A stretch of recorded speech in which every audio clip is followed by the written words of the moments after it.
Hello, hello, hello. Good morning and good afternoon, or even good evening. Welcome back. This is going to be the console version of Warships. It's going to be an update, the May update.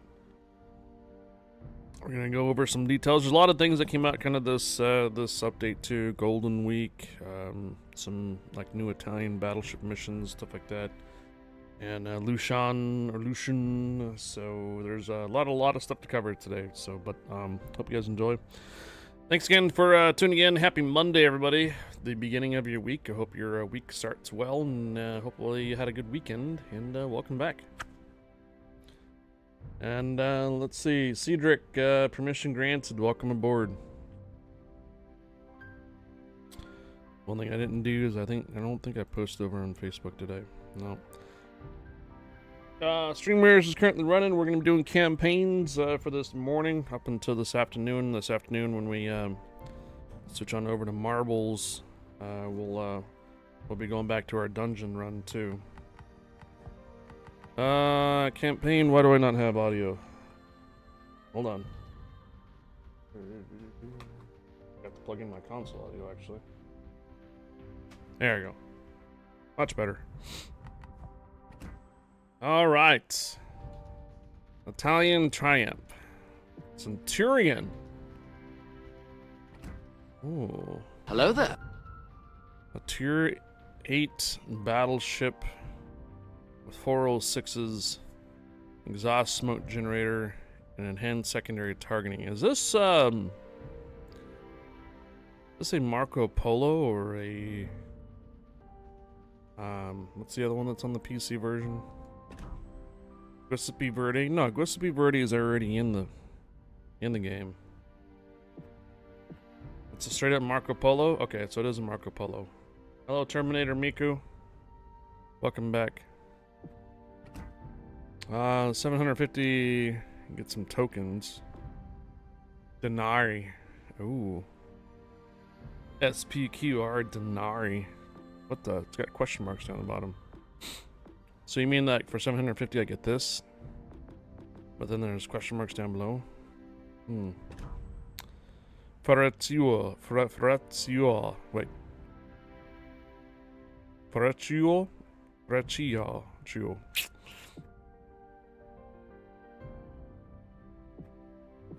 Ferracciolo. Alright, Centurion, the Bloom stuff, Ocean Runner, Milwaukee, Daily Container, let's pick that up. Oh, it's an RNG, gotcha. Okay. Roman Quest 1, Roman Quest 2. Yeah, I think these are camouflages for the Veneto, the Ponto, and the Colombo. I have these camouflages, by the way, so we're not going to necessarily get into them. Maybe I can get them for credits or something, duplicate. So you can get the Centurion for 10,000 tokens. You can get the Leone for 4,500. Insignia, personal accommodations, lots and lots of stuff. What's Golden Week?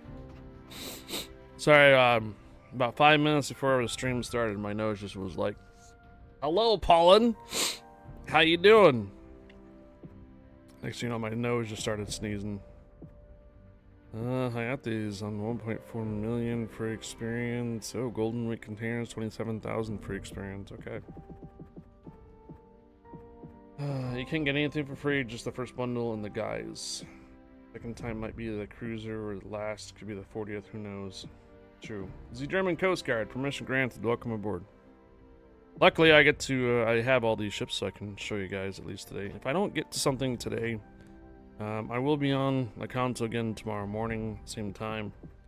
But usually tomorrow's our community day, so I may not be able to get to a certain ships or so tomorrow, but I will be back again on Wednesday as well. So if you guys are looking for something in particular, could if I don't get to it today, we can take a look at it tomorrow or Wednesday. Let me start this campaign out.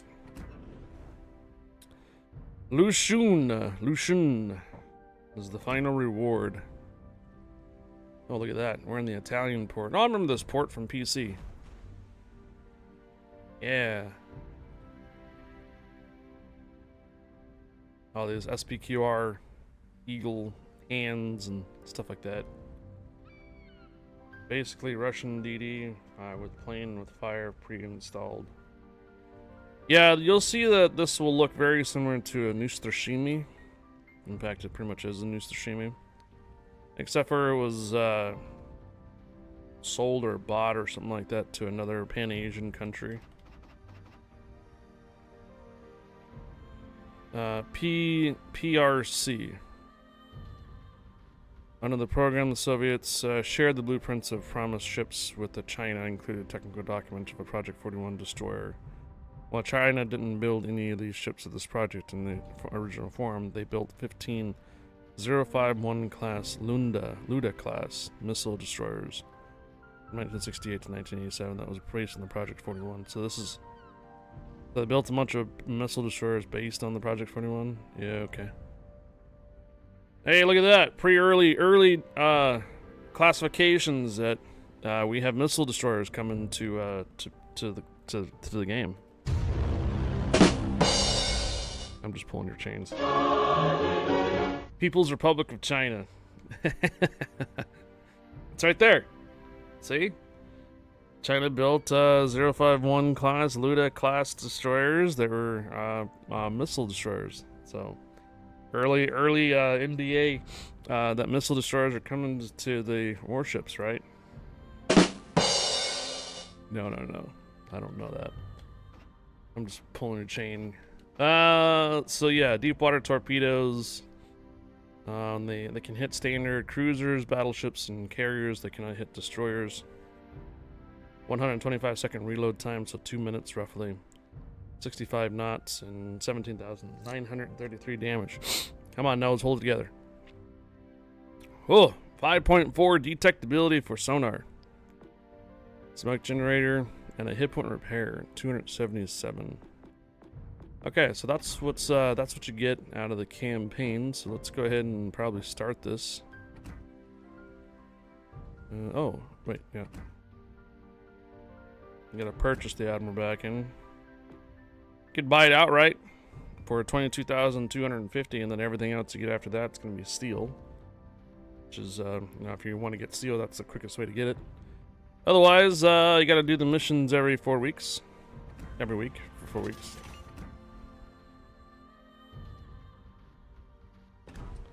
We already have jets and legends, so why not jet missiles? Right. So there are 28 days, so this is roughly 4 weeks. Does it go all the way up to 100? I think it just still goes up to 100 though, right? That isn't, there's not cut off on this. Oh, it goes to 80. Never mind. Okay, so 5-week campaigns would be 100 points. 4-week campaigns, only 80 points. Is that my understanding? Not too bad. I could just exit and go back in, so that way it just goes back to 1, but...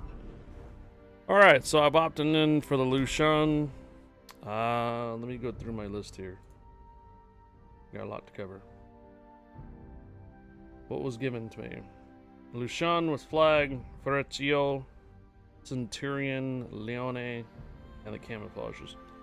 So I guess the first thing on the agenda then is you guys want to see the Lushan then, right? Hey Fempin, permission granted, welcome aboard Fempin. Hello there.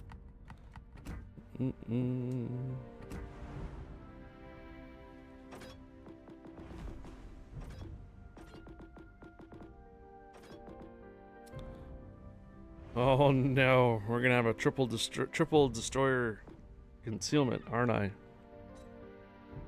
Hey Dave Wally.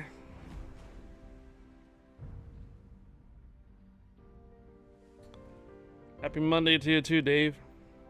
Hope you had a good weekend as well. Thank you. Alright, first off, obviously no armor. It's a destroyer. We'll take a look at some of the specs. Double barrel artillery. 1.7 second reload time, but again, it's only 2 barrels or 2 turrets. Deep water torpedoes, 533s, 52 rating on the AA, 36 knots, 700 meters, 6.5 concealment for base. That's without upgrades or commander skills. Is it 1300? 1300 HEs. Well, let's see.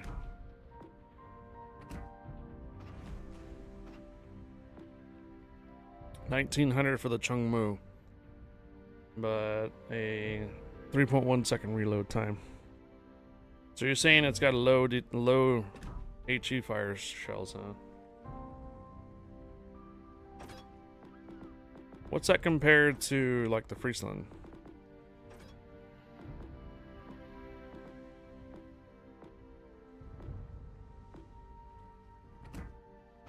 Because it has a similar reload time. 1750. Oof. Hey, Sakuras chick, permission granted. Welcome aboard. So essentially, you're probably going to do a lot of dock with the HEs for one, or try to use more AP rounds, because I think the AP rounds 2100 for the Friesland. Aren't the AP rounds pretty good? Yeah, 2000. 5-second chance of fire, so yeah, 1300. It's a little lacking on the HEs. Yeah. Alright, first upgrade. Didn't really have much of an option, actually. Turret rotation, which should be pretty fast already. AA modifications, or just basically dispersion. So let's go with the dispersion. Alright, I generally go with better turning or rudder shift time, which basically is more of a response. So you're able to react faster, or it actually has a reaction time faster than normal. So we'll go with the steering gears modification. It's a destroyer, so I don't really think that target acquisition is going to be all that great unless you try to be like really close to destroyers, but you know, you got your sonar. So I'm going to bring down the concealment. And then, well, it is a semi-torpedo boat too. So you may want to consider either torpedo launchers at negative 15% reload time or main battery reload time. We'll go with the main battery reload time at the moment. And then I'll go ahead and throw steel at it to upgrade it. The Lushan's going to be permanent in my... Well, actually, hold on. Before I do that, I might dismount it for the torpedo reload. So I'm not going to make it an upgrade yet. We'll keep it as that. So what's that do? Well, first off, the maneuverability. Now the rudder shift time is 3.7 seconds. That's the time that the rudder completely moves to one side or the other from center. So if once you hit the left starboard, or sorry, port side or starboard side, it takes 3.7 seconds before your rudder is actually fully in that position. Do you guys understand what that means? So when you reduce the rudder shift time, it means that you have a little bit more response when you want to turn, rather than feeling a little sluggish when it turns. That's it. The turning radius doesn't change. The turning radius is always going to be a set amount that Wargaming gives you. That's basically how long the ship actually takes for it to completely go in a circle. That doesn't usually change with the rudder shift time. All it does is basically, when you want to turn, it turns a little quicker response. That's all it does. Same turning radius, but just a little faster on the response time. Now, our concealment without a captain is now 5.8 kilometers for detect, and then firing within smoke, 2.6 kilometers. Not too bad without a commander. Alright, torpedoes are going to stay the same. They're nearly 18,000 damage and a minute and a half. 1.5 seconds versus 1.7 seconds, so you shave off 0.2 seconds off the upgrade. Comparably, if you were to go with negative 15%, you'd probably shave off maybe 5 seconds off of the reload for the torpedoes. Maybe. Chicken stealth sonar. Well, at 5.8 kilometers, yes. Without commander, no. Yes, driving ape. There is a Legends update today. Just dropped. Make sure you turn on your console early, as it's a massive update. It's like 8 gigabytes for me. My PlayStation 4 had to download 8 gigabytes. I was like, oh my god, what the frick? Is my PlayStation 4 going to be able to carry the World of Warships Legends game anymore? Or am I going to have to buy an upgraded hard drive pretty soon? Alright, 18,500 hit points. You'll see that. That's probably a little higher than other tier 8s, actually. If I'm not mistaken. Yeah, it's a little higher than the Chungmu at 17,100. And I think even the small end, actually... Yeah, 18,500. So it's on par with the small end as far as how much hit points you do have for the Lushan.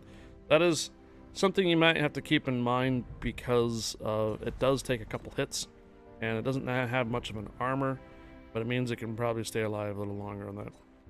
I noticed that they added 2 projects over there. We'll get to that, I think. Let's see what happens when we put on our commander. I'm not going to use this guy's. She is kind of annoying sometimes. So we're just going to go ahead and remove it for now. I'm using Ding Chichang. And that's destroyer detectability -3. Along with this one here, -6 for detectability. Same thing here, perceptive. And then I don't usually use the duster. Torpedo detectability. Capacitations module, more less damage.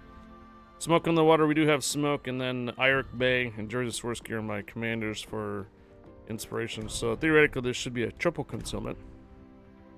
So now plugging in the commander should now bring it down to 4.9 kilometer detectability. Wow.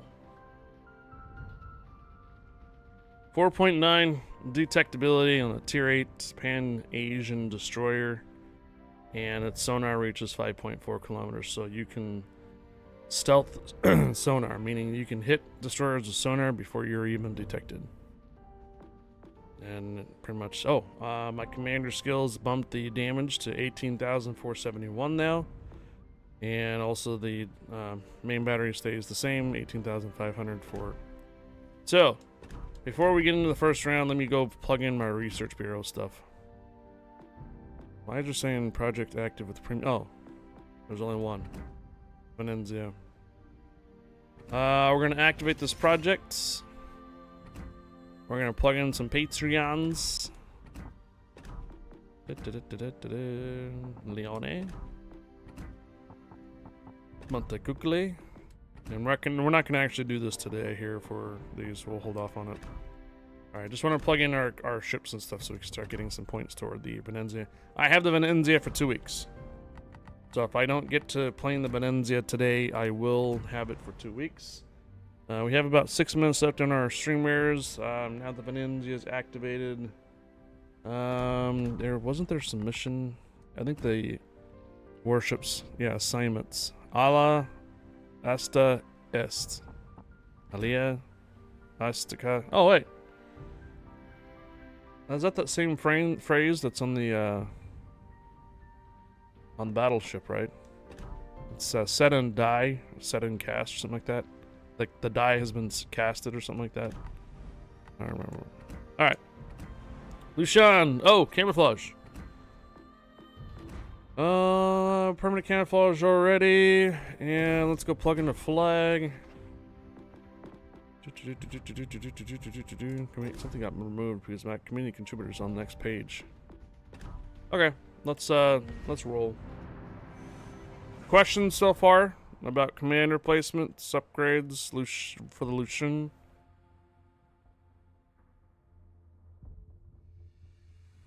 Sakaris Chick, permission granted, welcome aboard. Dave Wally, permission granted, welcome aboard.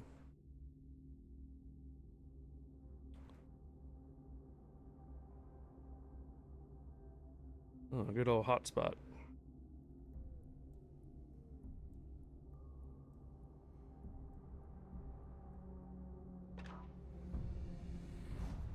Ooh. Elbing and the Parseval. So, Baltimore has a radar. Schroeder has a sonar. And then we have to worry about a carrier too.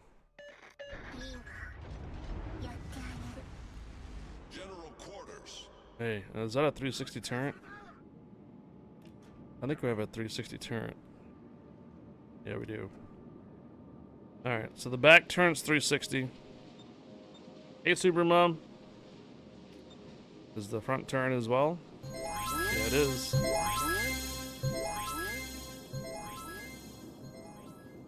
Subaramam cheered 25.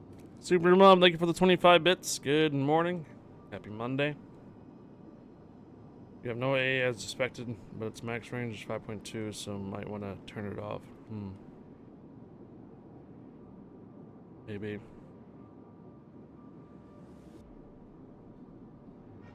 Enemy force sighted on the horizon. You want to know something kind of cool? Hello there. Do you see what these things are on the back here? You want to know what those are? Depth charges.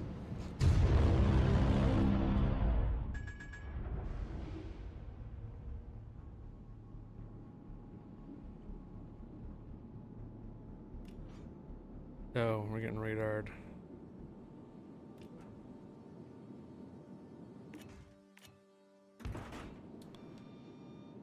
Good timing, because now the carrier's coming around and that radar should be down pretty soon.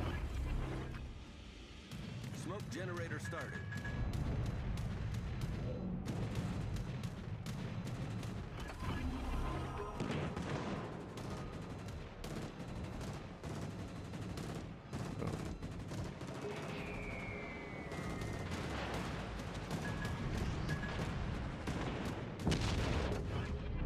Alrighty.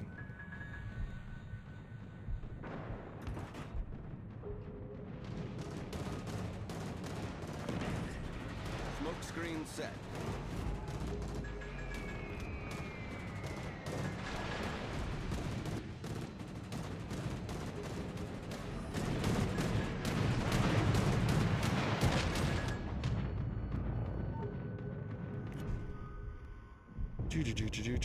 Do.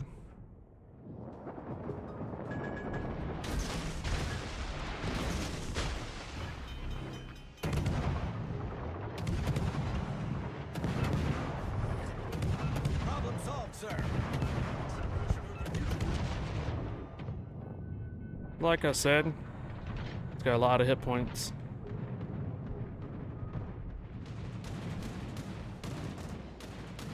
Torpedoes to starboard.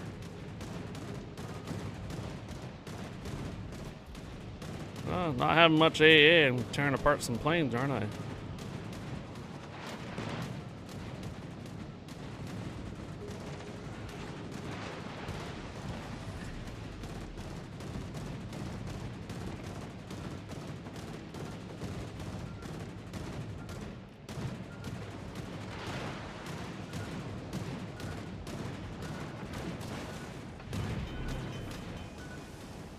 The ship is on fire.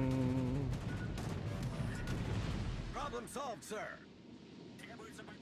Alright, 40 seconds for next hit point repair is ready.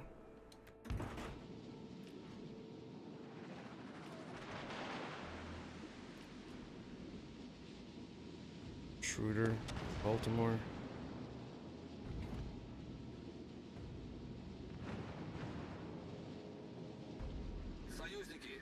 Potential hit point repair back though, check that out.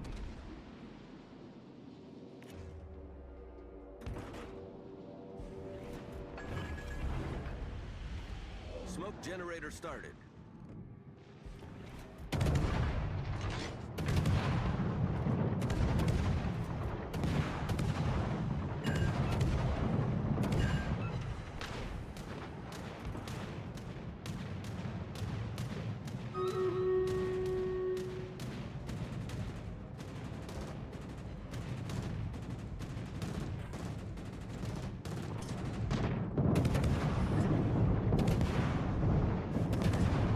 Smoke screen set.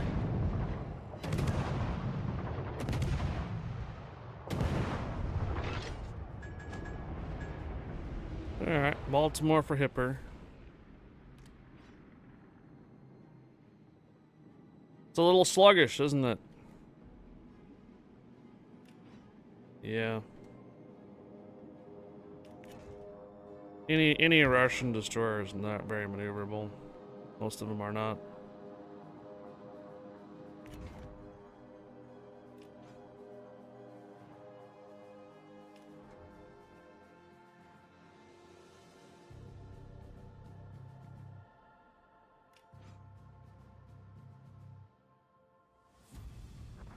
More fast and maneuverable.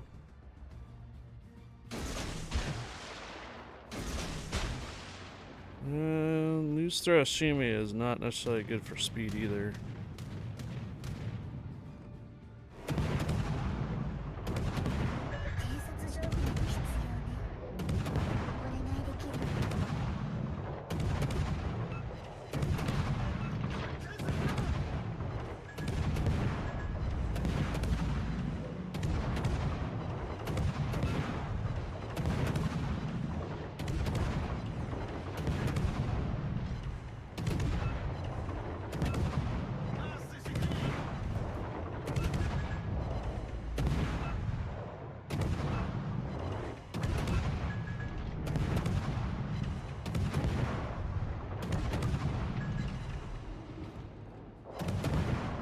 He's gonna reverse just in time, so none of those are gonna hit.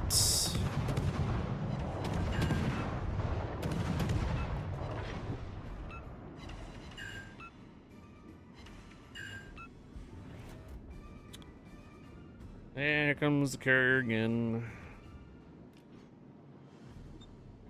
8 minutes remaining, boys, sitting behind islands. 8 minutes remaining.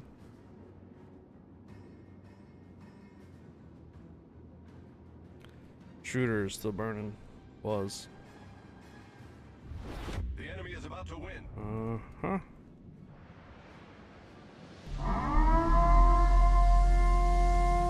Hey, Corel.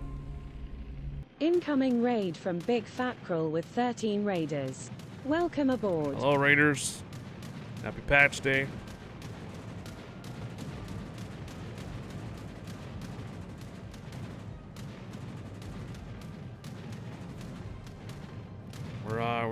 You're not missing too much. We just outfitted a Lucian. Is it worth it? Right now it's 50-50 for me. Haven't been able to really go against any destroyers. I've been fighting carriers and cruisers and sonars. Decent amount of planes shot down for only having, what, 129 AE max DPS? I don't know.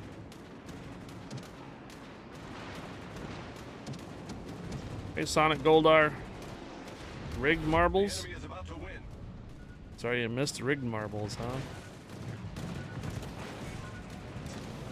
Main turret critically damaged.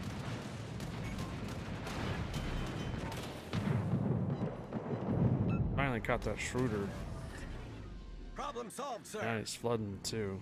Was.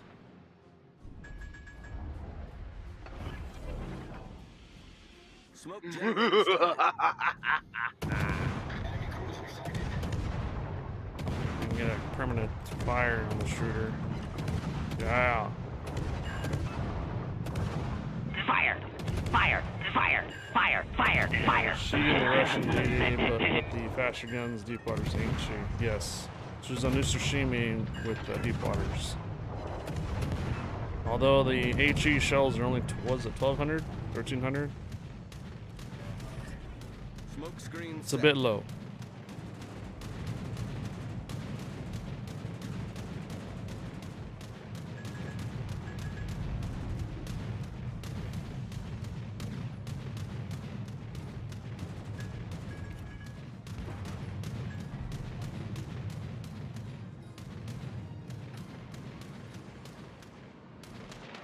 Looks like the shooter damage controlled. Hello. Sebastian. Do you have tier 8s or higher? On the Xbox or PlayStation? Sebastian.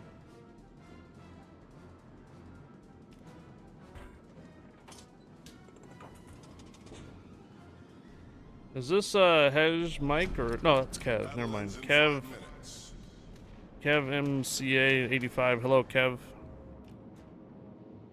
Alright, yeah, this is GG's. Jason wasn't able to do much.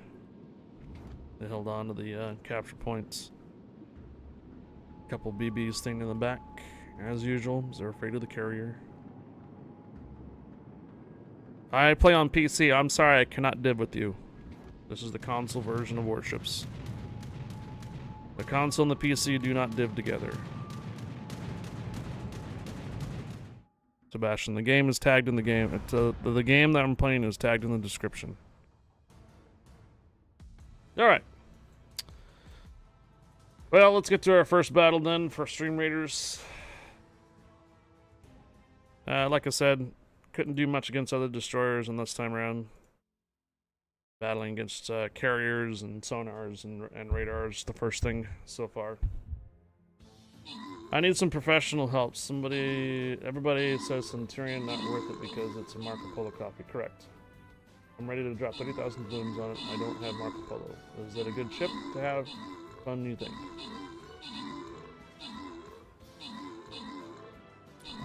Giuseppe Verde is very similar to the ship. Do you have that ship?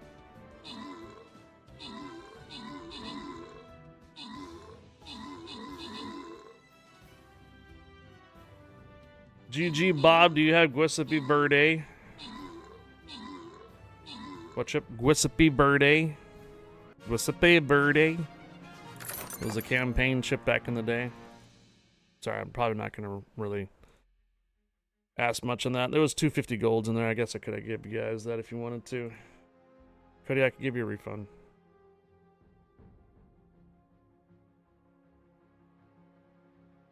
Alright, so I need some more of these, I guess. There we are. No, I have no Italian ships, and you're willing to drop 10,000 doubloons for the ship, and you never played any Italian ships? Yeah, that's a big oof.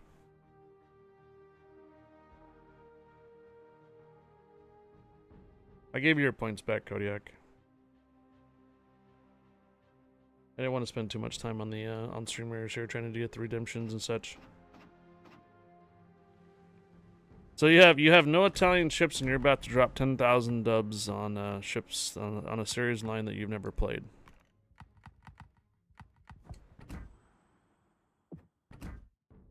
Yeah, it's a Marco Polo.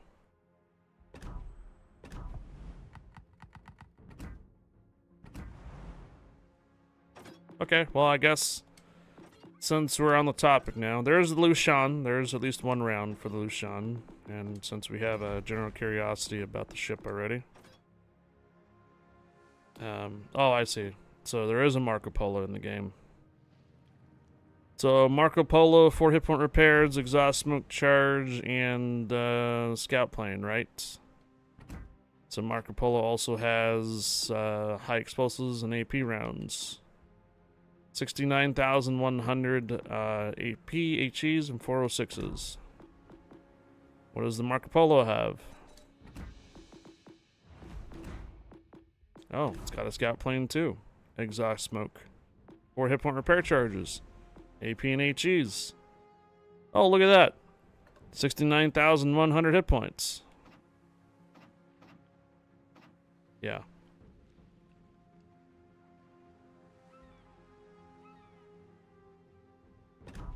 Do you not already? If you don't already have the Marco Polo, then I don't know why you'd want to pick up the Centurion for. Yes, you can equip sap rounds. It's under the upgrades. It's right here. It increases your reload time too. So, and same thing with Marco Polo. Over here and go to the upgrades and change it out here.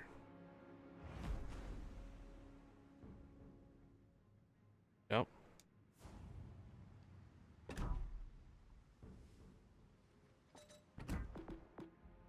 No special camouflage for that though. Yeah, so let's see what command commander that I have currently playing right now. Alright then, let's do the same commander. This guy here, which is I believe my the one that does the better, yeah, Angelo. Hello, Starship Coopers. So we'll plug in Angelo.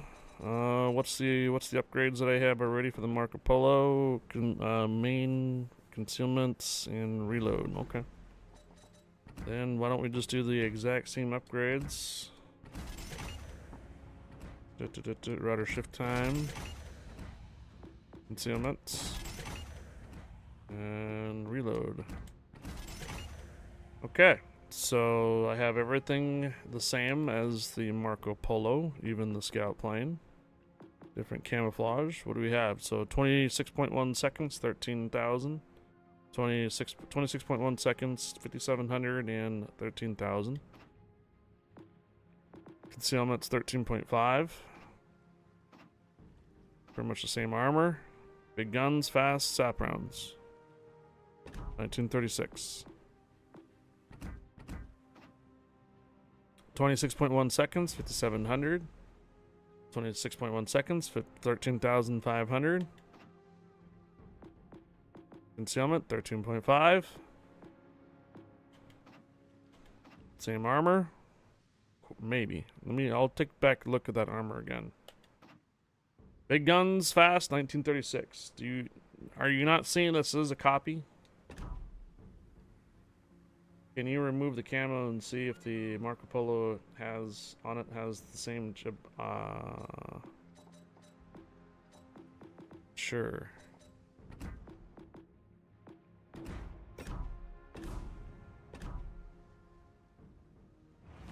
Are you looking to see if it has something in the back?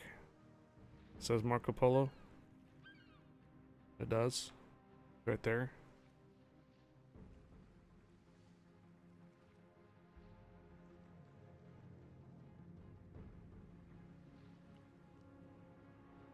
Okay, so if you don't have the Marco Polo, then yeah, you can pick up the Centurion. Do you know there's two French ships that are pretty much identical, but there's one that's called La Fondre. So same thing with the Centurion. You take off the camouflage, it says Marco Polo on the back. Do you see it back here? Down at the bottom. Oh. That might be a problem. So my alert things are kind of in the way. Can you guys see it, or are my alert things in the way? My bars at the bottom. Trying to figure out if there's a better angle.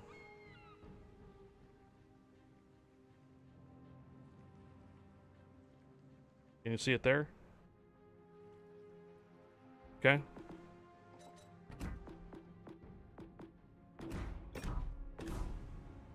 And voila! Marco Polo. Hey, Willie Hook. Thank you for picking up the newest mage skin. Based on the 366 Gunfighters patch. It's the Gremlin. Thank you, Willie Hook, for picking up the mage skin. Also, I just got a patch update for Stream Raiders. Oh, did you? Yeah, you can, wasn't the Marco Polo a campaign ship, or was it the Guisavi Verde?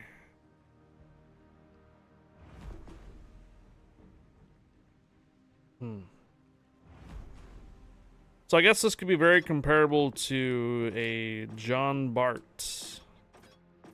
In the past, the John Bart here. Oh, the Marco Polo was with the Marlboro, and you had to choose between the two. That's probably why. Okay, so Mr. BB Bob or GG Bob. GG Bob, you probably got the Marlboro, not the Marco Polo. Do you remember that? So here's your opportunity to pick up the Marco Polo. It would be with the Centurion. It would be the Centurion. So here's the John Bart with the John Bart description on the back of it, on the stern. See it? Right there, it says John Bart. And if you take a look at the La Fondre, without camouflage, it says the same. So, I guess what we could do is we can run it into battle for a round or two and see if you can make your own assessments on it. Ah, so they do it all the time. Yes. Unfortunately, that's wargaming. I know. Not just for the console, for the PC version of Warships too. They do the same thing. Alright, so the Centurion is basically a Marco Polo carbon copy. Alright, with the fancier camouflage. Alright, we'll plug it in. Plug in this smoke. Alright, so I think we're okay. We're gonna use the HE shells first. Did they ever tweak it later? Released one for some changes. There is a your most recent EULA agreement, end user license agreement, says that they can. Their most recent EULA agreement says they can tweak premium ships and such. So will they do it? Probably not. You finally got the GK through the Bureau. I don't... If the Marco Polo is overperforming or underperforming, they may tweak both. If it's an exact carbon copy, then they may tweak both, or they may tweak one and not the other. That's hard to say. I'm not a developer, and I don't have any decisions on what they make it on for balancing stuff. So will they ever tweak the Centurion to be less than the Marco Polo? Hard to say. I don't know. I guess we can go in then, right? Give it a chance, give it a whirl.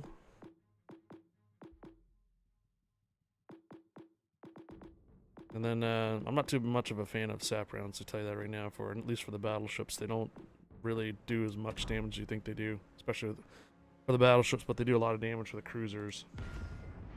Okay, we'll get to this next then. Starship Coopers, permission granted. Welcome aboard.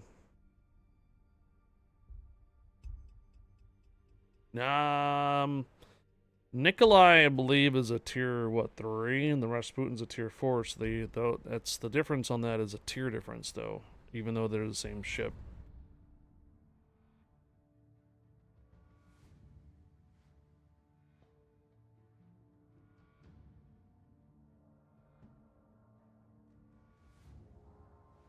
Yeah. So even though the Nikolai is a tier 4 and the Rasputin's a tier 5. The bad thing about that is that it gets up tiered. Oh wow. Well, everybody is getting the Centurion, it looks like. Oh, that's Mark, aka White. Another CC. I think. Is he still a CC? He's got it on the other side. Hello there. Stiffed up. Battle starts.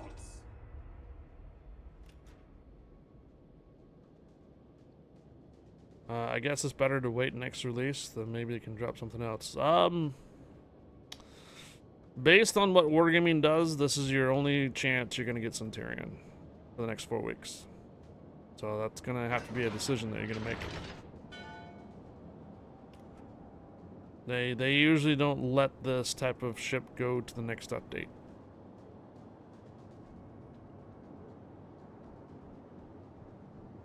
Yeah, unfortunately, they don't really give the players much time to make that decision.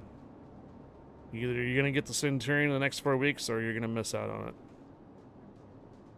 Otherwise, the Marco Polo might be available again later for free experience or something like that.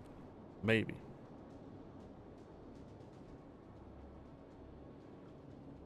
I mean, the next BB they release, maybe it will be an original one. Well, you have now Centurion, which is a carbon copy of the Marco Polo, Guesipi Verde, and then what's the tier 8 standard ship now? Lepanto, right? Yeah, you already have them all. Those are all the ships.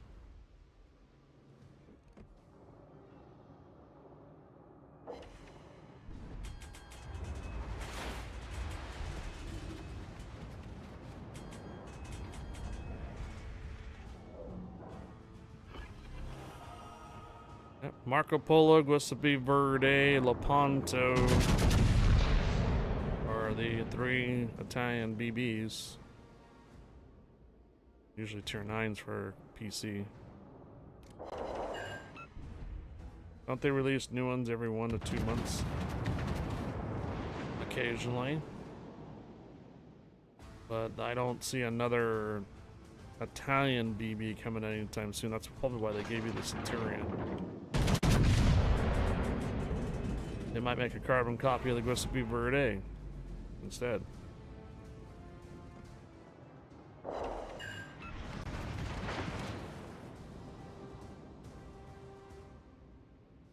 One thing that the console really doesn't give me much that the PC does is they don't really tell you what's on the horizon. So I really can't answer Bob if there's going to be another ship that will come out later. The PC version of Warships generally does what's called a what do you call it? A development blog post. So they usually blog and post about their next potential updates. You can kind of look forward to them. Console really doesn't. They kind of tease you before, like a week before the next update. That's all. Everything else is basically hearsay or rumors. Yeah, no. The PC is a very different game, but they usually are more transparent on what updates are coming in the future. The console's not very transparent. So I can't tell you if there's another ship that's coming out. I don't know, that's why.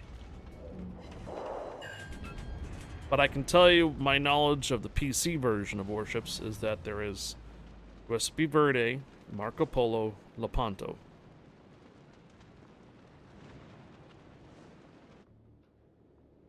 There is no Centurion on the PC.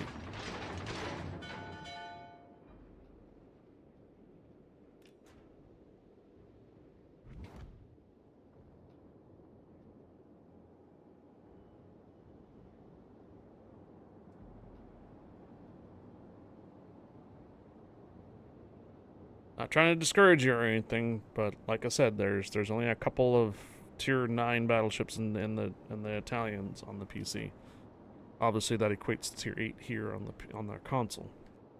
But there is no Centurion on the PC. But if we were to look through it, you saw that it's pretty much a carbon copy of the Marco Polo.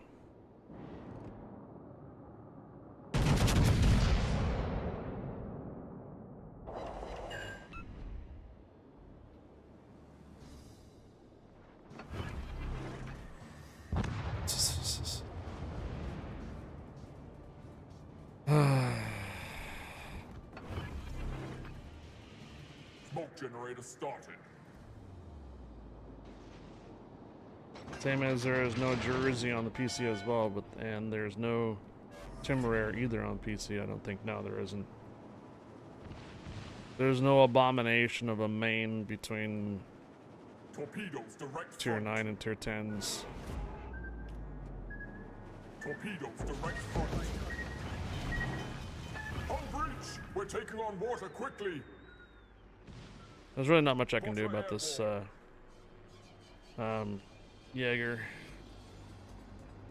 Teammate, I need your support. He's already taken on the opposition over here as a destroyer. Problem solved, sir. Rush-Loo secondaries are just gonna eat me up. Is the Jaeger div with somebody? No, he's not.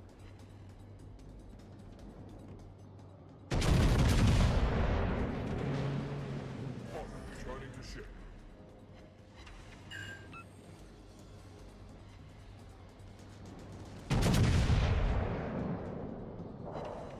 Come on, stay in range, stay in range. Come on, come on, come on. Come on, Jaeger, stay in range. Torpedoes dead ahead. Gotcha. We've sunk an enemy destroyer. Where's... Oh, my BB died back here, that's why. Okay. It's like, where's my other battleship back here? He died. Damaged.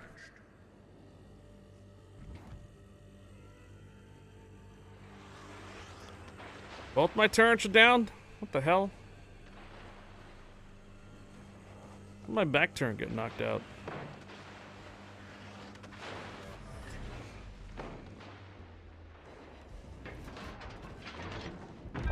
Oh. Yeah, well. I'll tell you right now, I'm not a big fan of the Tier 8 BBs, especially the Italian. So if I look like I'm like, eh, mildly interested in playing it, that's because I'm not a big fan of the Italian Tier 8s battleships. I mean, the Giuseppe Verdi with radar is one thing, and the PC version doesn't have radar. The ships are not necessarily overpowered. Thanks for the lurk, Cedric. The enemy team has taken the lead. Our time on our streamer is 11 minutes. Какой лютый пиздец. Yeah, there's a lot of people that are not fans of Tier 8s in the first place either.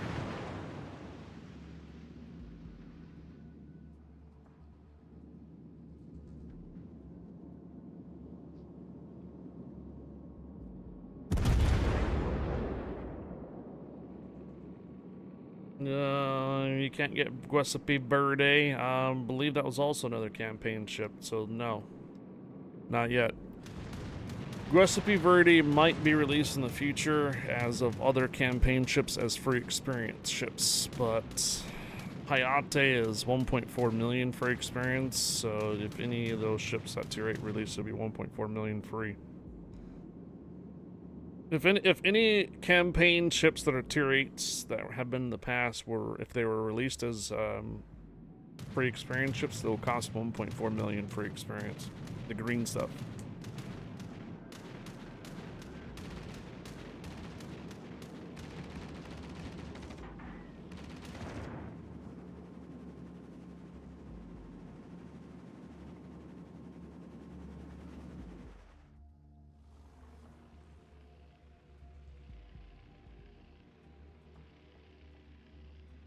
Yeah, I don't think the Giuseppe Verde is available in the shop either.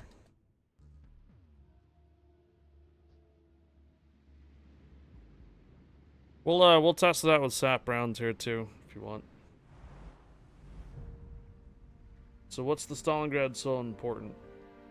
Stalingrad?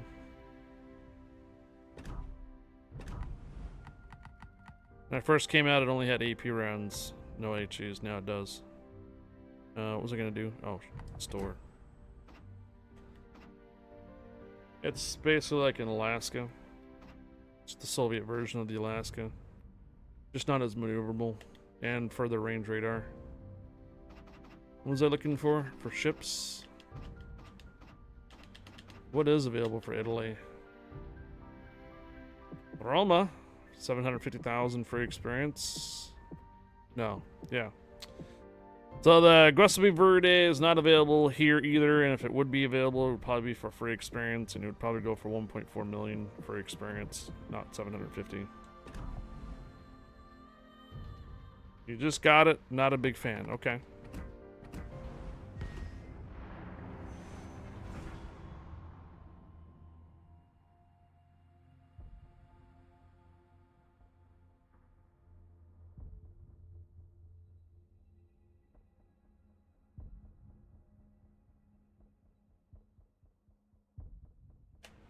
Hoagie, permission granted. Welcome aboard, Hoagie. All right, Sleeping Giant.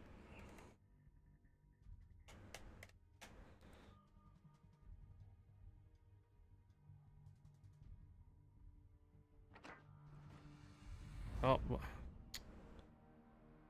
bros, come on.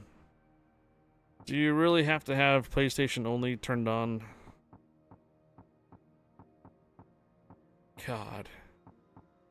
One or two of you have PlayStation only turned on in here, schmucks. I know it. I know it's one of you. Two of you probably in here. I only have no crossplay turned on. Schmucks. Battle starts. Did they ever put old campaign chips as purchasable with doubloons? No. They usually put campaign chips available for free experience. It's generally always been global experience. Now that could change. There's no guarantee.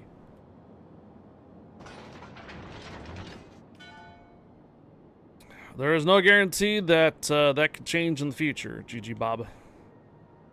But as of right now, I don't know of any ships that are previously campaign ships that would be released for doubloons. Has anybody else known about any campaign ships available that are purchasable for doubloons? Well,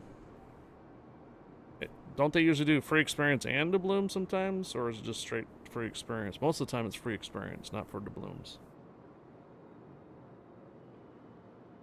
Kind of thinking of like the Atlanta.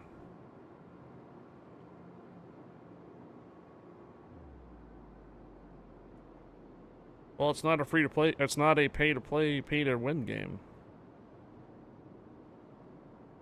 They might put a bunch of ships behind paywalls. I need your support. Like the campaign ships is what's considered a paywall. You got to pay doubloons to get it, but that doesn't guarantee it's a good ship. You might be a misconception in this game that you're thinking that you buy a good ship and it guarantees you a win. It does not.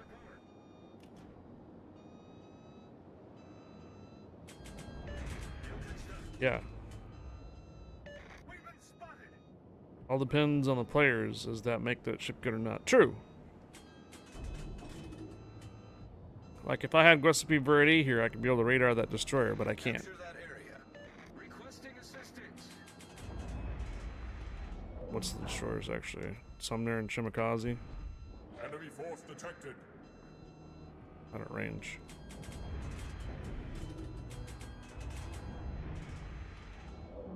Yeah, I don't want it to be a pay-to-win play. It's just I started the game so late I missed all the fun ships. There'll be more fun ships in the future. Attention. Reporting I mean, I started a month late. I missed out on the Atlanta. Atlanta came out later for free experience. Alright, I got the Atlanta. So, it's not like the game's gonna be ending tomorrow or anything. I gotta get that ship, or the game's gonna end. No. retreat now. There'll be plenty of other ships in the future.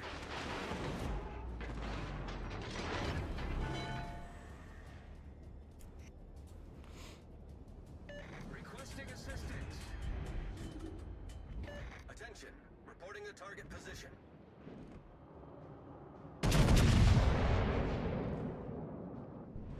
Do I have AP rounds loaded? I do.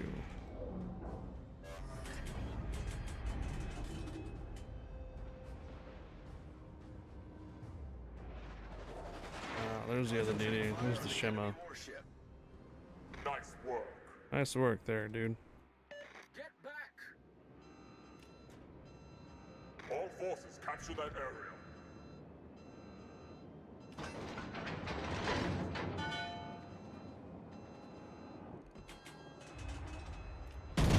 GG, Bob. Wargaming really does well in making you want a ship. They have capitalized on this for many years. GG, Bob.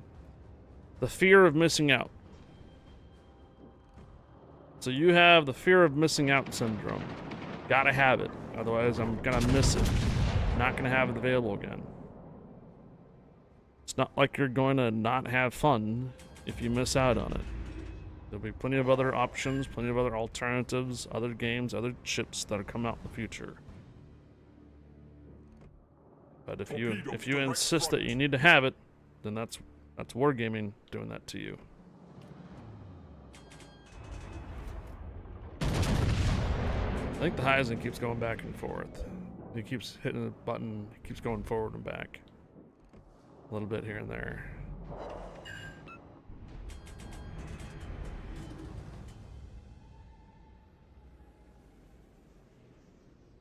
There'll be plenty of other fun ships in the future. Trust me. Plenty of other fun ships in the future.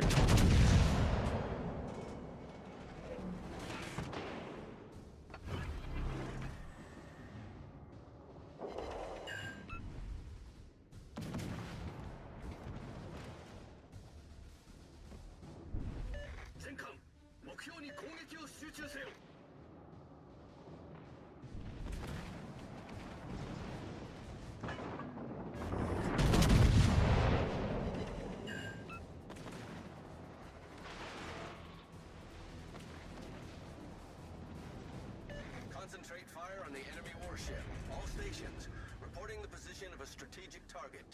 Just sorry for California.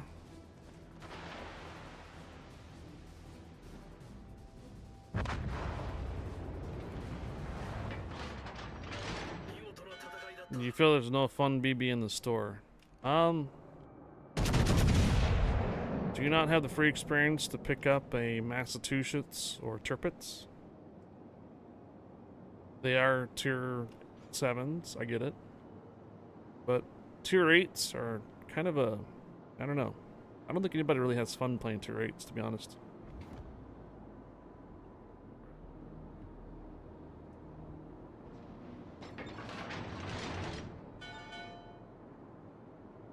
I mean, you can ask anybody here in the chat. Do you have fun playing tier 8s, guys?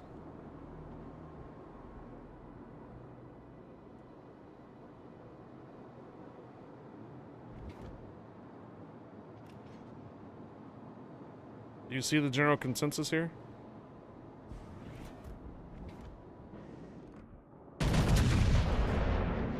Yeah, running tier 8s gives me high anxiety, basically, because of the players that are just in those tier 8s. And lots of legendaries. It's gonna be pretty stressful to play.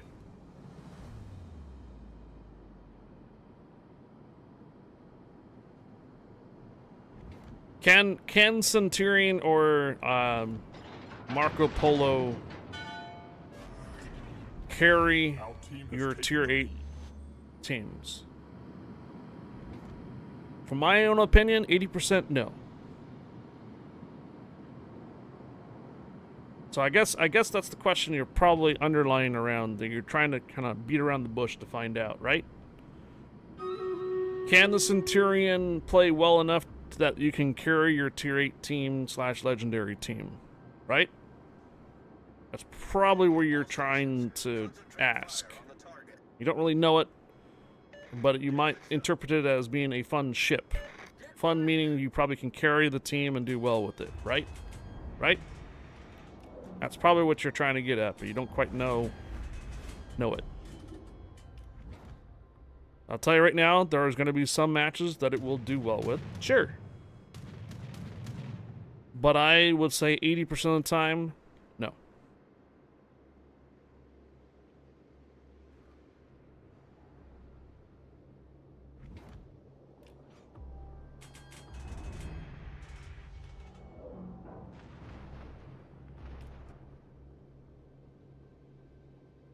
Okay, so you fun ships is you can sink a ship and be happy with it.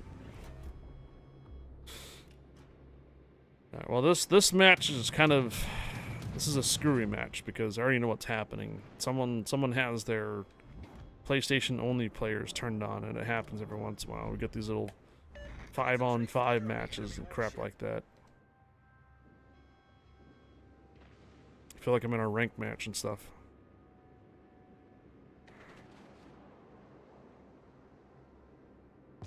Honestly, I don't really have enough knowledge to carry a team. Fun ship is rather if I can sink a ship or you're happy. I missed out on a lot of cool ships, but I've noticed they've come back, so I don't Our stress victory over is ships in anymore. sight. Yeah, exactly. There's plenty of opportunities a lot of times for cool ships that you thought you missed out on before are still available or became available earlier. It's tough to say. It's hard to say. So what they did is in the past they gave you a campaign ship. It was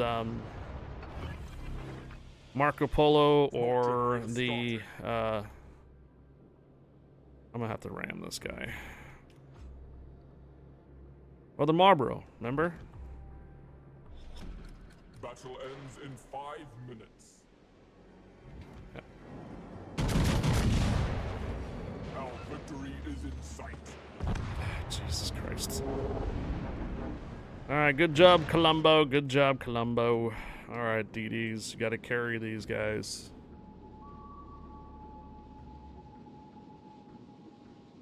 Now there's my classic example of tier 8s trying to carry legendaries.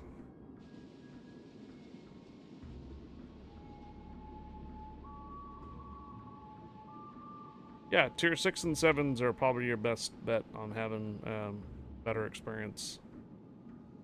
A lot of people enjoy Scharnhorses, Gneisenau's, Bismarcks, Massachusetts, Tirpitz's, hell, Jaeger. Friesland, Loyang. If you want to get into the Chapayev slash Ochokov, I mean, those are a lot of tier 7 ships are actually pretty decently fun ships to play.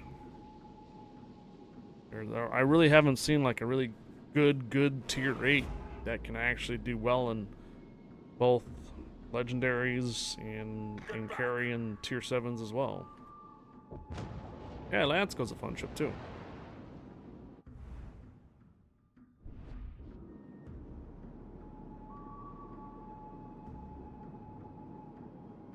Well, 15,000 damage. We kind of know where this game's going, but it could be, this game could be swung, actually. I just realized it. Ow. Just like that.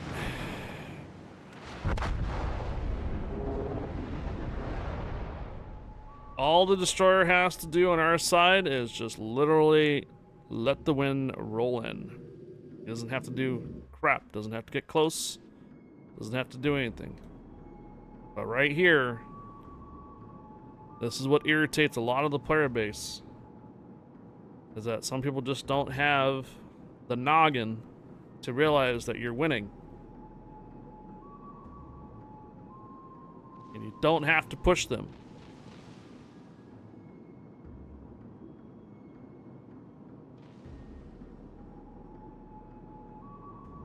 You can't do good with the shot. Oh my god.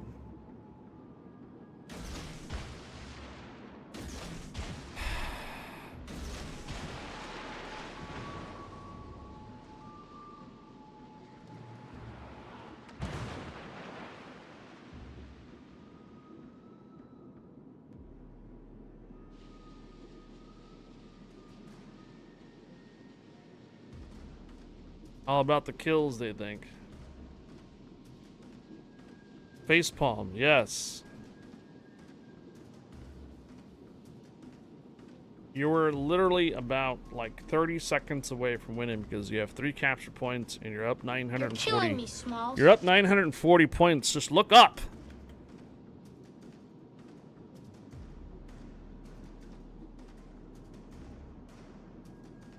Why do you insist to get closer?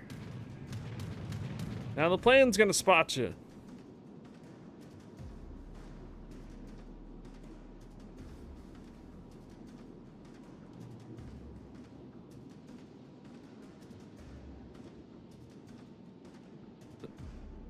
I wouldn't stop, man.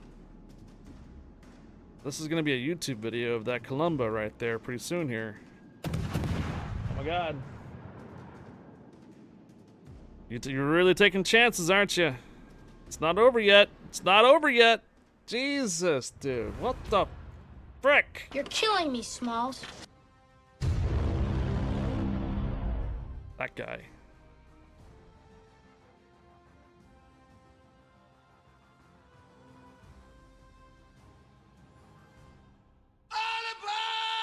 Get on comms. Run, run, run, run.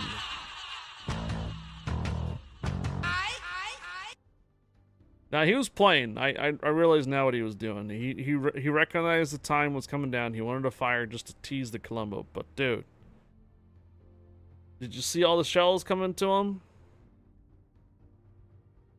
Columbo has sap rounds, remember?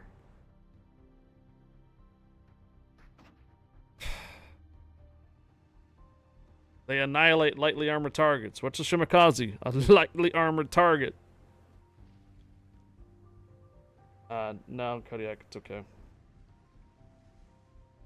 Alright, gotta do a reload. Alright, we're gonna switch on over now from the HE shells to sap rounds for the Marco Polo. Slash Columbo. Or slash Centurion.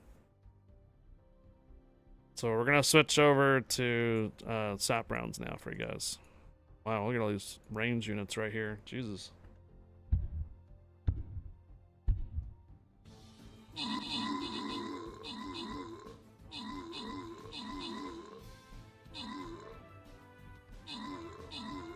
Need some teammates that will mess up DDs. Tater's gonna Tate.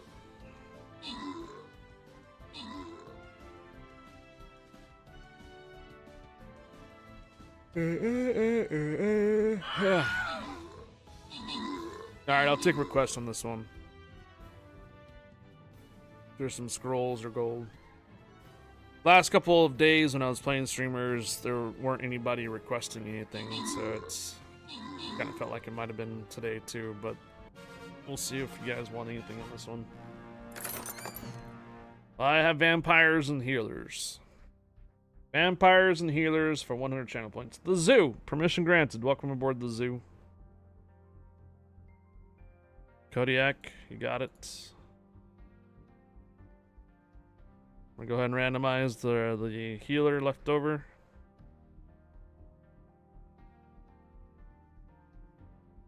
Taters are gonna Tate. Should make a t-shirt out of that. Not a bad idea, huh? Walk around. Some like gaming event. What are potatoes? What are taters?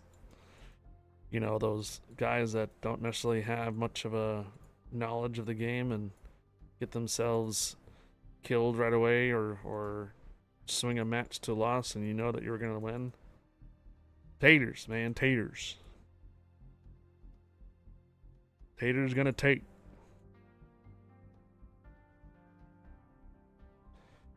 Okay, so I guess that's round 2 for the Centurion.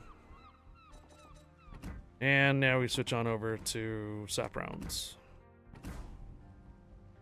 Okay. So now the Centurion is set with sap rounds. It does change the reload time a little bit. It's now 29.7 seconds. But instead of high explosives and AP rounds, you get semi-armor piercing rounds and AP rounds. And I believe the secondaries...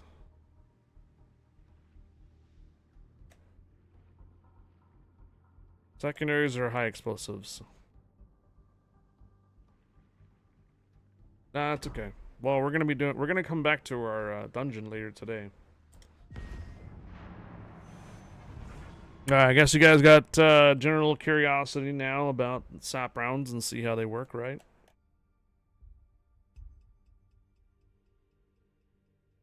With the Marco Polo. See, that's one thing that the console has, the PC does not have. So the PC version, basically, sap rounds or no sap rounds are 2 different chips.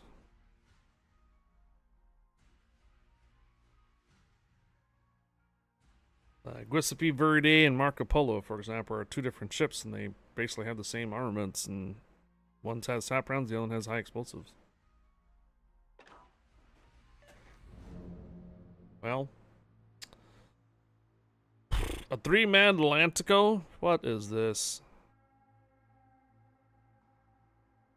3-division Atlanticos, huh? So my sap rounds should theoretically do some pretty good amount of damage to Amalfi and Anchorage, if I do see them, and Takahashi. General quarters? Generally. Unfortunately, high caliber, meaning like large guns, don't actually do much damage to destroyers, because if they did, they would one-shot them. They're like, that's not fair. Well,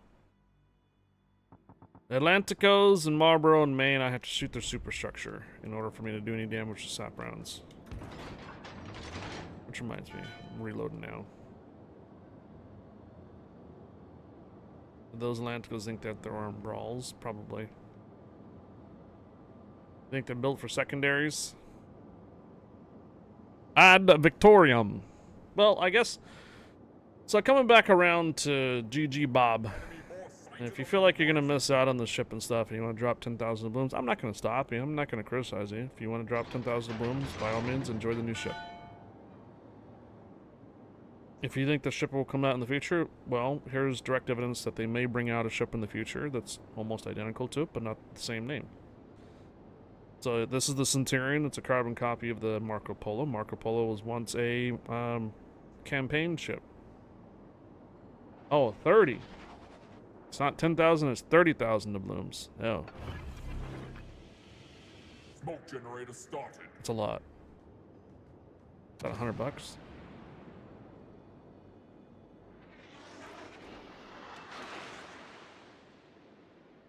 I think that'd be $100, wouldn't it be? 30,000 doubloons. There's the Atlanticos right there. Alright, we have an AFK. Never mind, he's awake.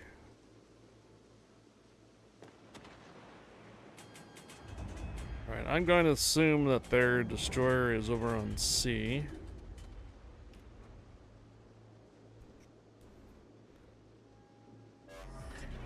Smoke screen set. I'd really like to see if this is a cruiser.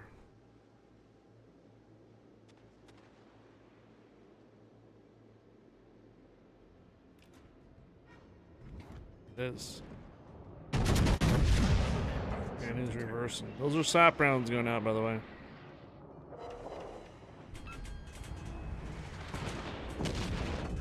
And there's the Marlboro.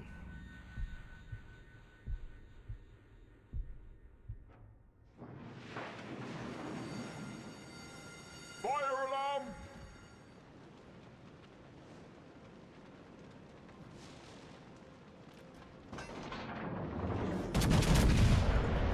Sighted.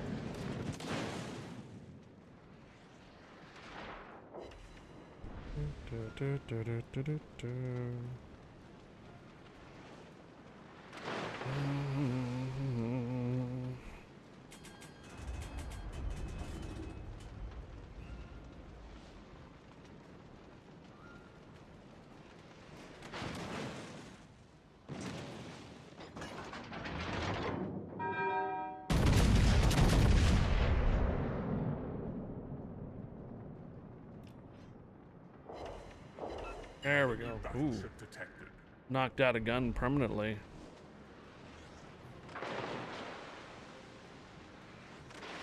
One thing you'll notice, the Italian battleships love to burn.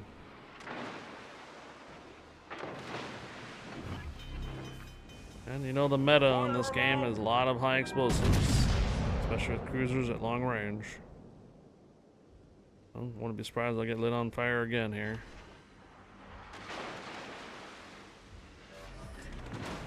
Problem solved, sir.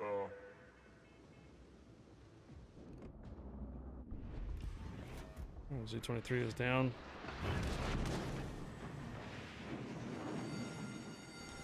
Fire alarm! Do do do do do do do do. Oh, you're gonna add to this fire too? I don't know how Marlboro's still in range.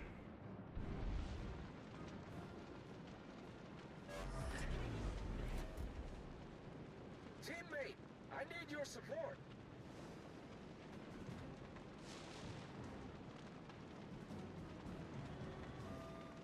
Don't forget the new guys. This is on the update. Asara Tudamatsu. Cassia Marcella Hasta. What? Huh? That's a different one. Cassia Marcella.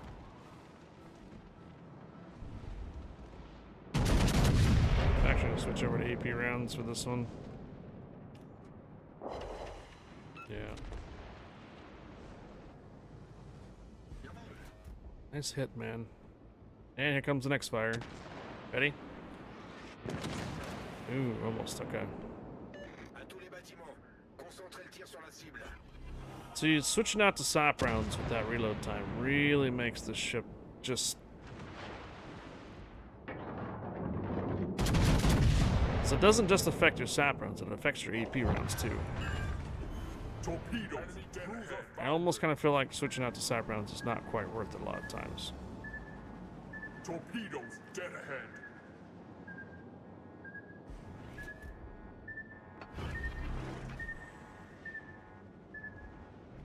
So what happened to all these Atlanticos? Or one's down. Oh, is that Please No? No, it's Pisa. Invictus. Invictus 300. Concentrate fire on the enemy warship.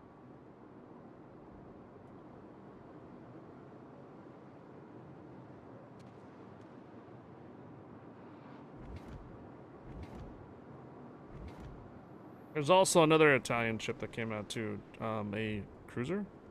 Battleship. Lower tier battleship or so.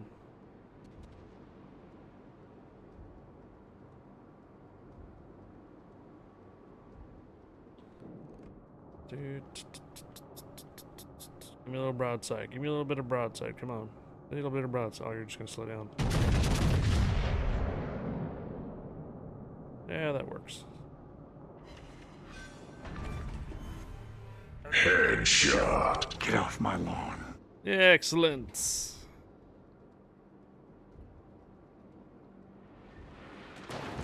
Ooh, sap rounds from the Amalfi.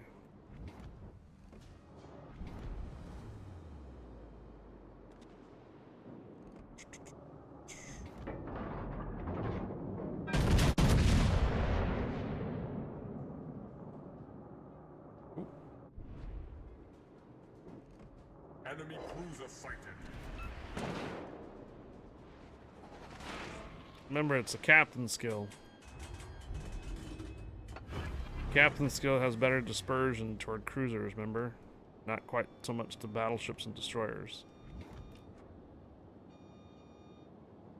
Remember that I'm using a commander that has better dispersion toward cruisers, and not so much for battleships. Now, is this the Marlboro coming around this corner, or is it the another Atlantico?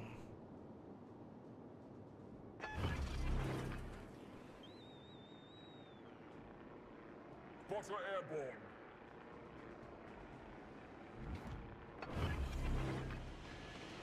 Smoke generator started. Oh boy.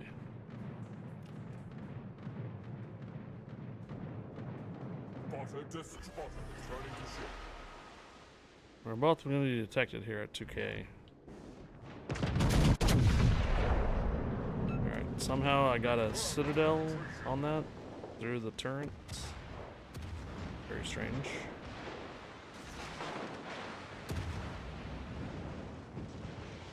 Yeah, there's the main. Oh. Main turret critically damaged.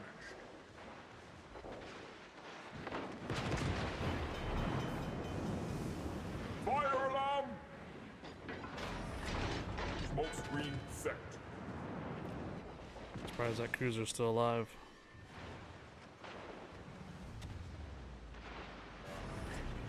I say I wasn't Problem detected for a solved, while. sir. I'm still gonna bounce. So you only have 356s there, buddy.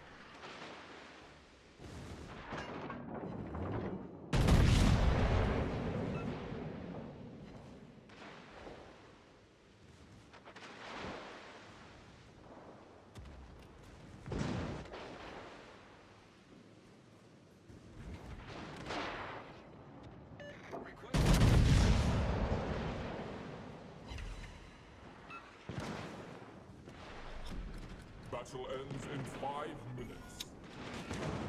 Well played. Turret blown up. Well played. Well played. 10 seconds.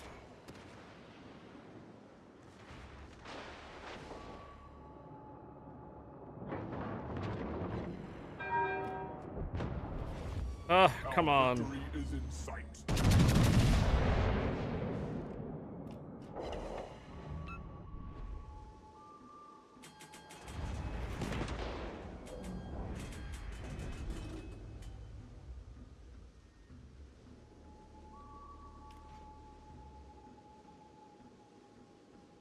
No back gun. Basically, I'm a John Bart now with sap rounds.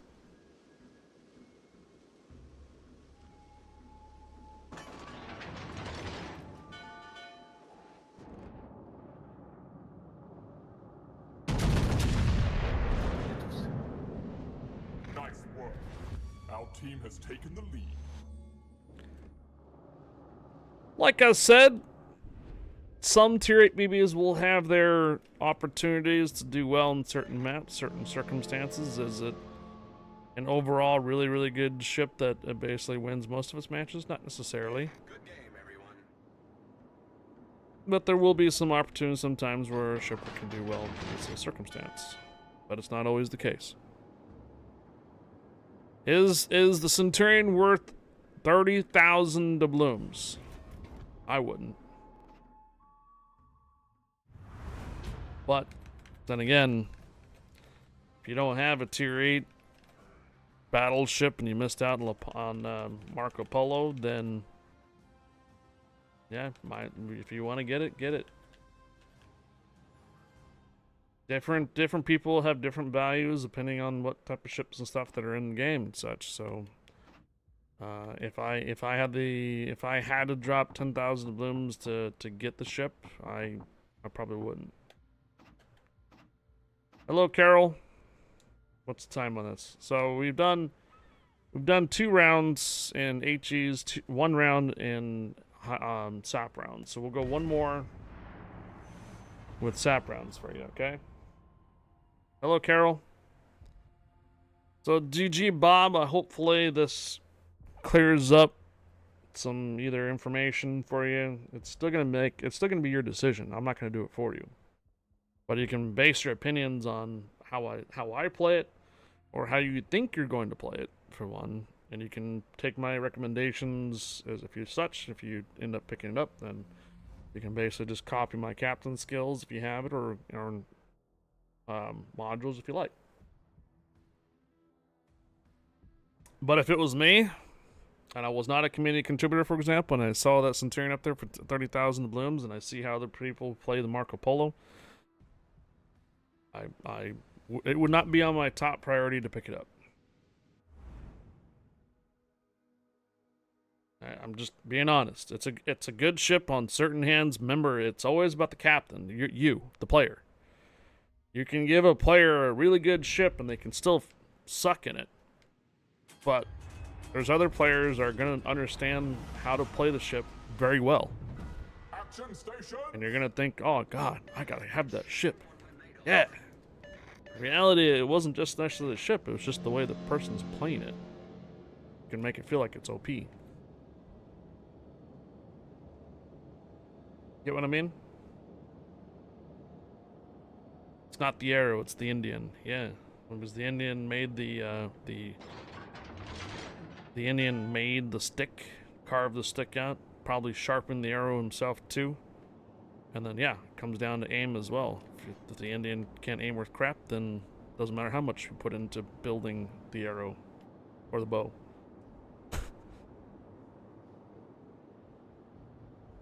You miss. Then you gotta go back and probably fix your arrowhead again and stick.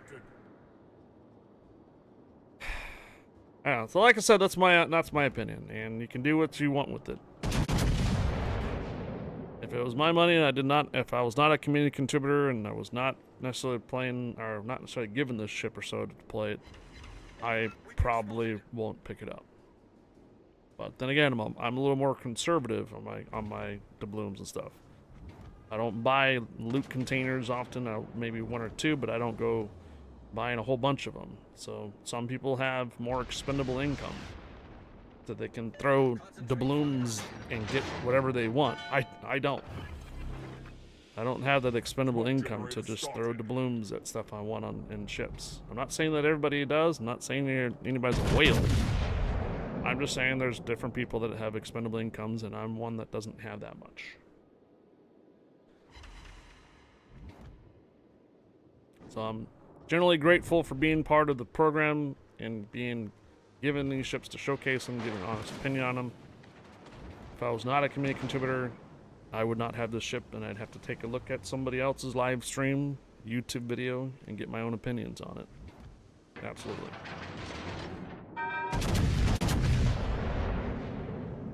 By the way, I'm on SAP rounds too, not AP rounds. Smoke screen set.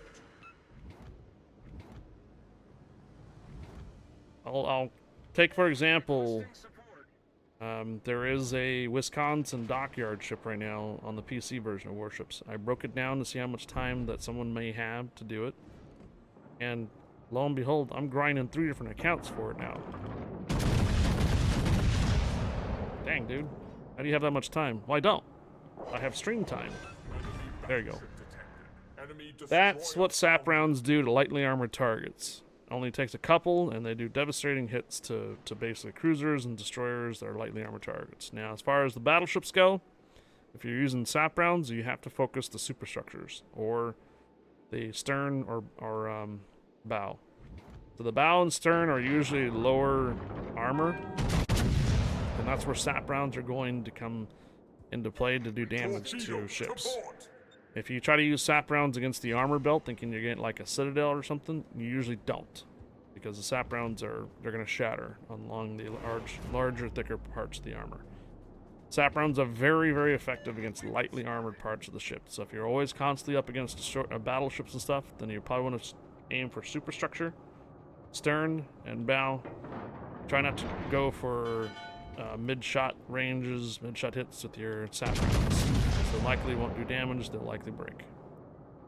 And the other thing is, too, this ship has high explosives for your secondaries, so you still can start fires, but you're going to have to be really close in order for you to do that. Now, I could probably go and use up my smoke right now, because I am starting to get focused. I just realized there's 3 ships here. Problem is that if I use my smoke, the Squisipy Birdie with the radar is gonna hit me with it. Actually, I'm gonna turn around here. It's a good opportunity to turn around.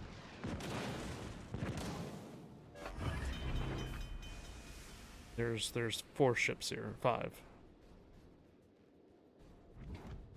So we got Hawk, Massachusetts, Squisipy Birdie, 4 ships, and then there's also one over on B that I can't quite see. Problem solved.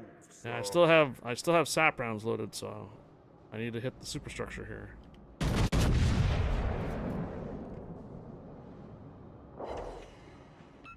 There you go. 6 hits, most of the superstructure, hit a massive hit on them. Didn't think I was going to do that much on that, but I mostly hit the superstructure and looks like the stern.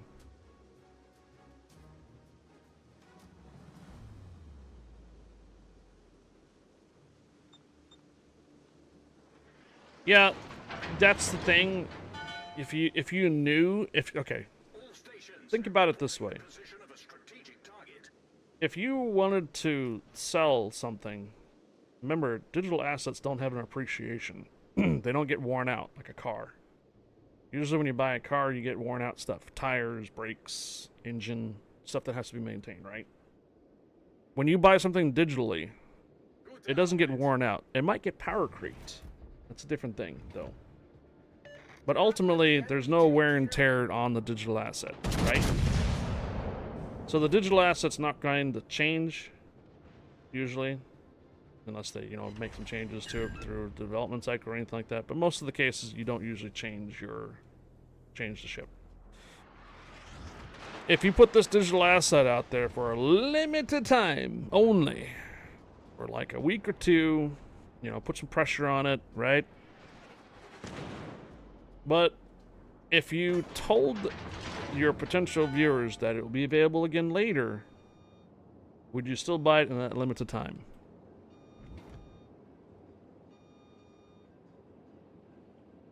My point is, a lot of times they won't disclose it to you that it might be available again later in the future, because they want to capitalize on your fear of missing out.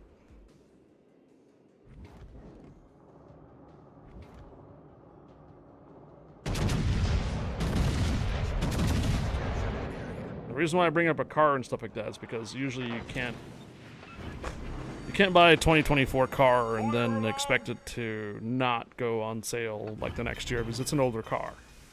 You know what I mean? Cars lose value over time. Something else comes around that's much more better, and that original car either has wear and tear, depreciation, yada yada yada. So it's not like ships and stuff online have an appreciation. They don't have a wear and tear, and they don't actually have a model number. kind of thing. So usually when you buy something on the internet, it's going to stay the way it is forever till the end of the world happens, right? Or the game goes out of business. So my point is that an asset online can be available for a limited time. They will make you feel that you're going to miss out on it, and if you buy it, then great. But they're not going to disclose to you if it's going to be available again later, because there will be potential persons that will be like, okay, I can wait, and then they don't buy it. And there's no law for them to require that information. So the Centurion here was a previously... I'm getting focused because everybody's chasing me here. All four of them? At least 3 of them are over here on this side. And I can't get far enough away from the Massachusetts. It's just the same Marlboro that we were fighting before.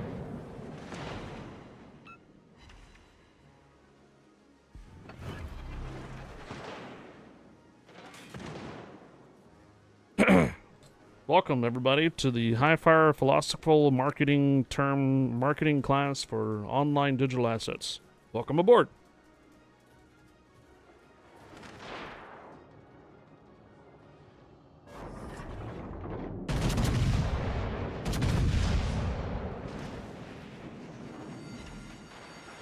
Fire alarm!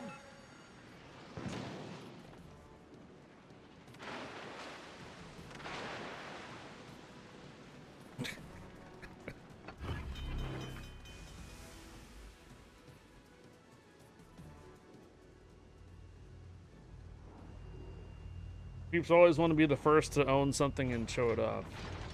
You're not the first, you're the last. Problem solved, sir. And this makes you want to buy it, but now I can't. I hit like you. Wait, huh? Well, now this makes me want it. I want to buy it, but I know I can't hit like you. Oh, you mean you can't aim? Battle ends in 5 minutes. You're right. So what was I saying about that captain? It's all about the captain and how the captain plays the ship and how he aims and stuff like that. I can't play the ship for you. You are absolutely right. So I can't play the ship for you. So your mileage will vary on your experience for the ship. You're absolutely right. So a person may buy the ship and be just can't aim, but then, you know, the ship will be like, man, the ship sucks. Well, it doesn't necessarily suck. It's just, you know, how it's played. So you're absolutely right. I cannot play the ship for you, so your experience of the ship will vary. That's how it's done.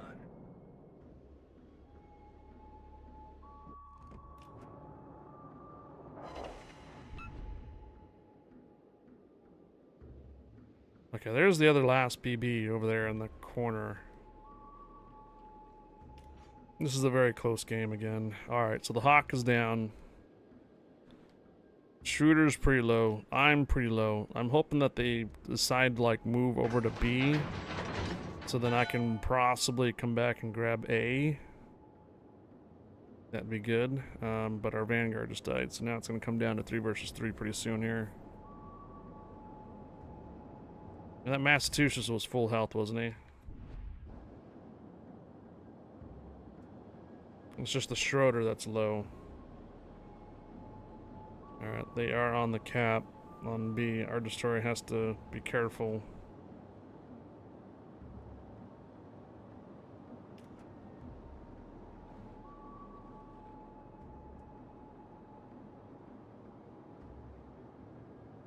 Only worry is that they don't seem bringing back cool ships from before on store as to collect the global experience. Yeah.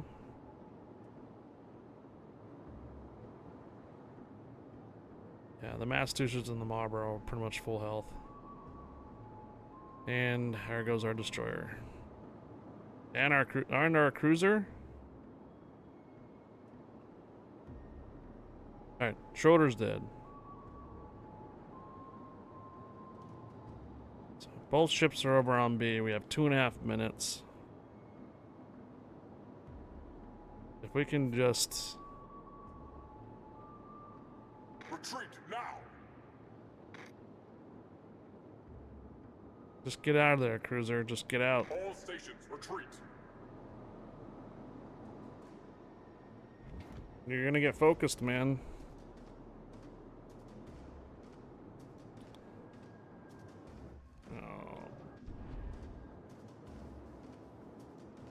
Alright, my last question on this topic, then, if you wouldn't happen to choose between Constellation and this one.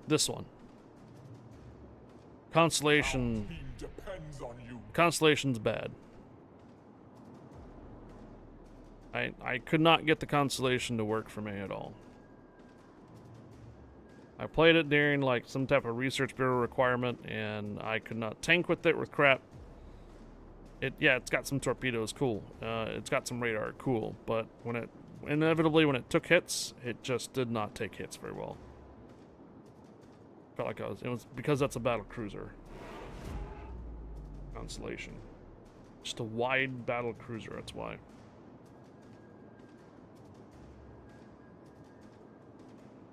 No, this is it. This is a GG's. I can't stop the cap point. I can't return the cap points. So, oh. Well, that made a huge difference. Nice work. Alright, now I'm the fool. I can be potentially the fool now. Because we have a win here in 30 seconds, as long as I stay alive. Yeah, that just made a huge difference than taking out that ship with the torpedoes.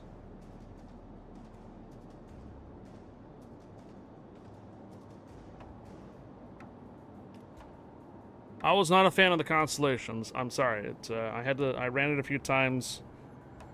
Yeah, if I'm ever spotted, I was just gonna smoke up. You're right. And there it goes. GG's.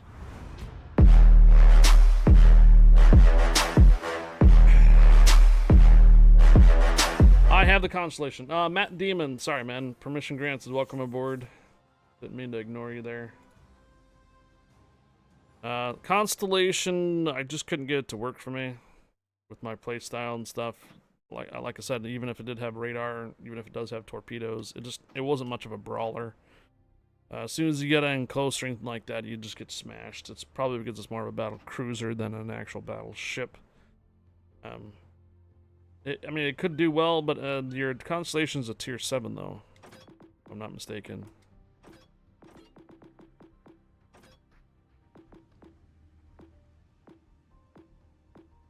Yeah, Constellation's a tier 7.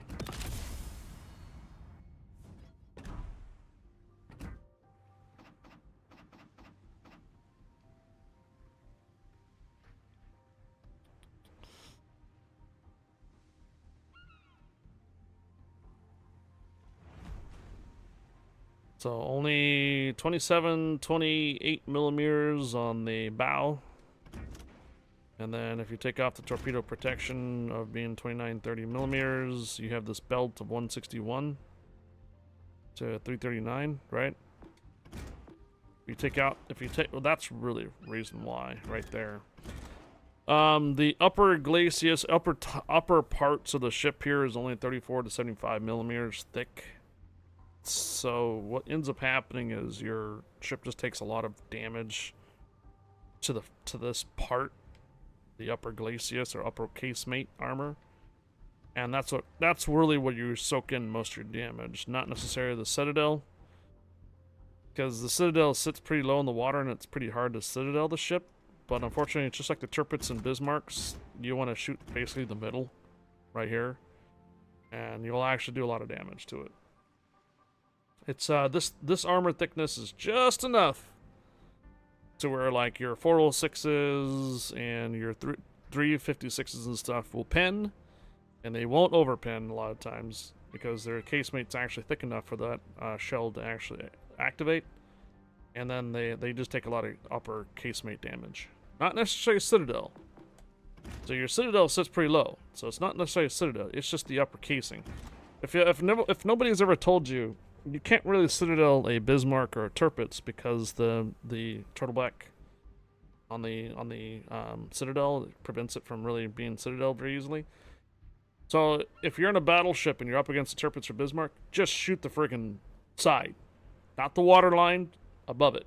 Because what'll happen is the side of the armor will be thick enough where most of your shells are actually going to do a tremendous amount of damage. Not necessarily overpin a lot of times too. And you won't necessarily do a Citadel damage, but you'll still do a lot of damage to it. So rather than trying to do a waterline hit because you think you can Citadel, you can't. I think our stream rares is ready. Let me get this. I gotta get out of my chair for a little bit. Maybe get some more coffee. This match might take a little moment. Give me a moment for the streamers. I'll be back.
Alright, I'll take channel request on this one. I only have fairies, and I have 50 gold. So who wants 50 gold for 500 channel points? Otherwise, fairies. Just got back and got some more coffee. Had to use the restroom a little bit there. Guess I just want to get out of my chair for a moment because I haven't gotten out for about an hour and 40. Raiku works. Okay, Raiku, there you go. Anybody looking for some fairies? Going once. By the way, we are starting up our dungeons run in approximately 2 hours and 15 minutes. This is a continuation of yesterday. So we saved a dungeon at approximately level 36 yesterday. We have some really, really good boons on the dungeon. Stuff is just getting annihilated. I put like my Huntress Amazon down and I get like 300 kills. So we got a lot of boons going on from a dungeon yesterday. So we're gonna pick that dungeon back up today, this afternoon. I need 3 more rogues. I need through Stream Raiders, but now I am wanting to download Warships, Wrath of Knowledge and enjoyment of the game. Do you play primarily on console or PC? That will really determine what version of Warships you should look into. Also, if you decide to play it on the PC version of Warships, I have invite codes that you can use that'll help you with basically your grind. It is a grindy game, FYI. Mogalen, it is a grindy game. It does take some time to get some really cool stuff in there, but ultimately it is pretty addictive. But no. What I'm asking for is if Mogalen, I think it is, if they want to play on the PC or console. Okay, and if you're on the PC, do you live in North America or Europe? So let me give you the invite for the console first. So if you create an account via Xbox One and Series, or PlayStation 4, which I'm on PlayStation 4, but it does play on PlayStation 5, then use that invite there to create your account on the console version. Doesn't matter if it's Xbox or PlayStation. We can division together in the future, but whatnot. Or, since you're in North America,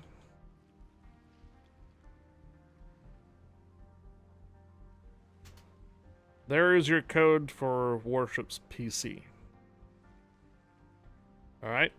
I don't get any additional benefits for recruiting you as far as like payouts or commission or anything like that. The commission I get from that is in-game rewards.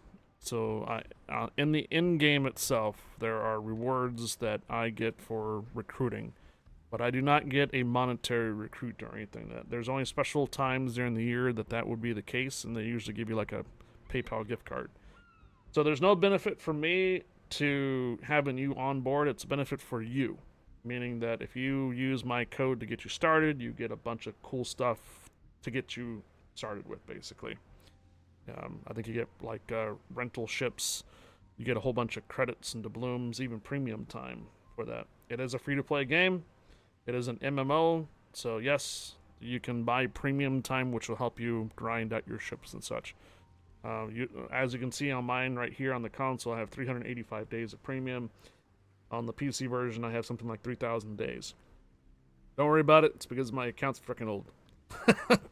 My account's super old for the PC, so that's why I have so many days on it. Otherwise, though, if you plan on playing at the console, use the first link there. If you plan on playing on the PC, use the second link. They are not interchangeable, meaning that you cannot play Warships on the console and then play it on the PC. They are two different games. Console borrows a lot of stuff from the PC. The PC is original.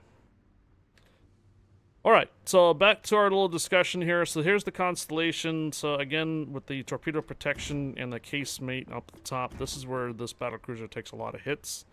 And no matter what you try to do to angle and stuff, it just takes damage, unfortunately. And it just doesn't survive as well as other ships. If you were to compare this to, say, for example, Georgia or Massachusetts, if you take a look at the Massachusetts' armor, you'll see the casemate is much more smaller. Notice how it's much more thinner up on the top. And that's if we were to take off the torpedo protection, you'll see that there's an armor protection already on over the Citadel. So this is what makes the Massachusetts much more tankier as a battleship, is because of that upper casemate there is not as thick, not as large as the Constellation. So if you hit the superstructure on the top, that's a really thin structure, so a lot of shells will just overpin. They just go right through it, cause 10% damage, and then just explode on the other side. Where if you're trying to hit the water line, you hit this massive armor hit right there that's like 161 to 399 millimeters on the side there, and look how far the Citadel sits in the water. It's very difficult to Citadel in Massachusetts as well. As you can see, the Citadel is very, very low, and usually incoming shell shots on the side here will basically just do damage to the upper casemate and not necessarily do the Citadel. Now, plunging shells, large caliber 18-inch guns or so, if they get a good plunging shell through the top part, they can do damage to the Citadel, absolutely. But it requires a lot of plunging, because you can see the upper armor of the Citadel is kind of thin. Add this one here, and then the superstructure. So 17 plus another like 29 to 33 or 34 millimeters, and then on top of that, like your 16 millimeters. That's easy to pin for a large caliber gun. But most of the time, people are not shooting AP rounds at distance at Massachusetts. They'll probably use HEs, high explosives. So Massachusetts usually just gets a lot of high explosive spam. It's when the ships get really close to the Massachusetts and they're like, ooh, I can AP you from the side. Yeah, well, not really. That's what makes the Massachusetts much more tanky than a lot of other battleships. Now, I'm not saying that it's invulnerable. It's just pretty tanky. So this Massachusetts would be one of the first ships that I'd recommend for free experience for sure. So if you have the opportunity to pick up for 750,000 free experience, Massachusetts is definitely a ship to pick up in your arsenal. It's one of my favorite ships as a BB, and it's one of the most survivable ships there are out there. One other one that's available for free experience is your Tirpitz. So the difference between the Tirpitz and the Bismarck is that the Tirpitz has torpedoes, the Bismarck has sonar.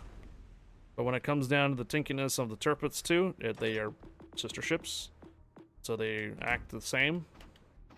Even have good secondaries, and the armor is essentially the same thing as like the Massachusetts, except for it's got I'll show you, a turtleback armor. So if you take off the front on here and you take off the torpedo protection, do you see this little triangle right there?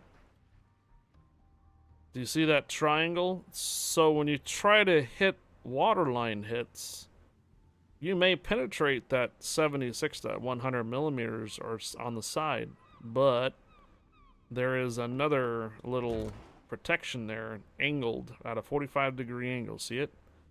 There's a 45-degree angle that encompasses the ship's citadel. That's what's called a turtleback. So not only do you have the shell armor at 90 degrees, but then the shell has to hit this 45-degree angle, and most of the shells will bounce up. So they come in from the side, they hit that 45-degree angle, and they bounce up. Essentially, the only damage you're doing is just to the side. This is why Tirpitz and Bismarck are so hard to citadel, because they can't really get through those two layers of armor. One 90-degree angle, another 45-degree angle. Alright, so there's the Tirpitz. Now this ship is available for 750,000 free experience on the store. One of my recommended ships as well. Very strong ship to have in scenarios too. So if you ever have the ability to run tier 7 in scenarios or some type of scenario ability in the console, Tirpitz is going to be one of your top picks that you want to get. I am way off topic for this update, unfortunately. Hoagie, hello there. Yeah, it's super tanky. It is. So if we were to compare, then come back to our Marco Polo. Because we're way off topic now. Centurion. So the Centurion, you did see that I got smashed by a Columbo earlier. He had AP rounds loaded. He was waiting for my broadside, and I was like, oh, yep. And he did it. He ran the AP rounds straight through my Citadel basically, and I was popped. So the Marco Polo does have like a somewhat of a turtleback armor like the Tirpitz, but it's not quite as angled. So this is kind of hard to Citadel as well. So it does. You would say the Centurion and the Marco Polo are a little more tankier for brawling if you can get close. But unfortunately, same thing with the Tirpitz or so, is that if you just take too many hits right here on the side, not even Citadel hits, you're just going to take a lot of damage. You're just going to take a lot of damage on the side. So unfortunately, the only thing you can do for the Centurion is to angle. 2 or 3 rounds ago, did you see that Marlboro trying to get his AP rounds into the side, and I just kept angling just enough angle, right, that he bounced most of his shots? That's because that little armor that it has right there on the side can do that. But if you have too much broadside like this here, even though your Citadel's not really exposed, your upper casemate is. And that 90-degree angle can cause either overpins if the caliber is too high, or just straight pin, period, on the side. 356s are only, 14-inch? They can pin that side. They can definitely pin that side in 90-degree angle, and the shells will detonate inside the ship there because it's just enough. But 16 and 18-inch guns, they might go right through it. They'll go right through that side angle at a 90-degree angle and then go through the other side and detonate. Now, it doesn't necessarily mean that an overpin is not going to do damage to your ship. It does only 10% of your damage. But if you get 10 shells into a ship and they all overpin, that's still 10% of the maximum damage. This is why sometimes you don't necessarily want to change ammunition to hit a destroyer. Shoot whatever you have in your barrel at a destroyer when you have it, then change. Because even if your AP rounds overpin the destroyer, they're still going to do some type of damage to it. And it could be still devastating damage if you have too many AP rounds, they all do 10%. It's still going to hurt. Trust me, it's still going to hurt. Once you expel whatever ammunition that you have at the destroyer, then you make a decision to switch ammunition type to like HEs, or if you stick with AP rounds, depending on that. That's my advice on when it comes to a destroyer. Destroyers are just going to take a minimal amount of damage, but they're still going to take a lot of hits from the AP rounds, and it'll only be in 10%. You guys are in an ad. What's next? What do I have next here? So there is the Centurion. I played one round with the Lucian. If you guys want me to come back to the Lucian, I can. Ferreccio. I don't know what it is. Ferreccio. It's Italian. I thought it was like a tier 6. Is it a cruiser?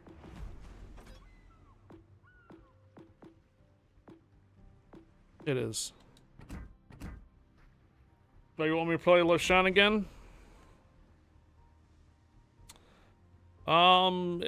This is going to be very similar to a this is kind of a unique ship because it only has 2 turrets. It's kind of like a it's kind of like a Gascon, but in a cruiser-like form. Because it's not a Gorizia. Gorizia has like the 3 turrets, right? And it's not like a Zara where it has 3 turrets too.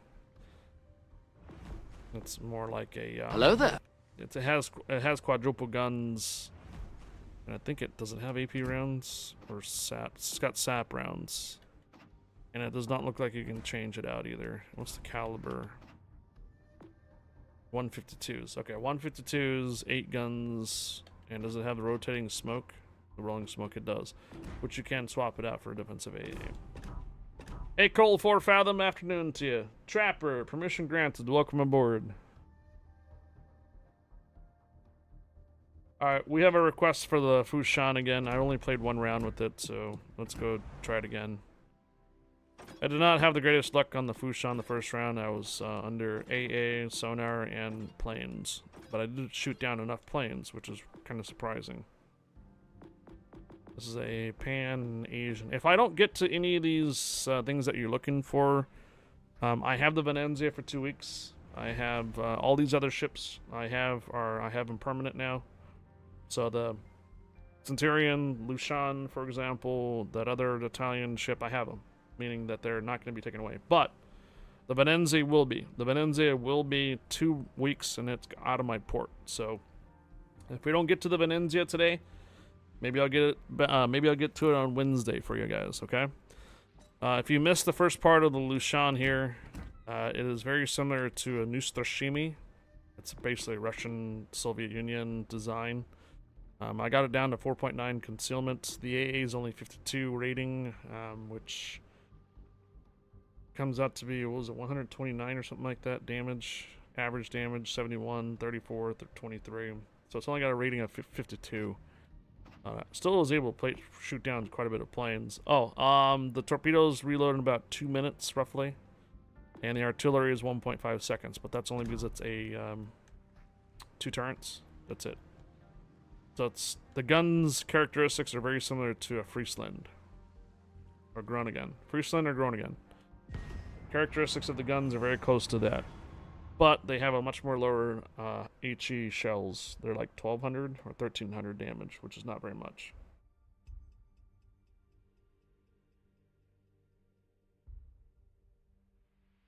There was some ships that got balanced though. Ogie.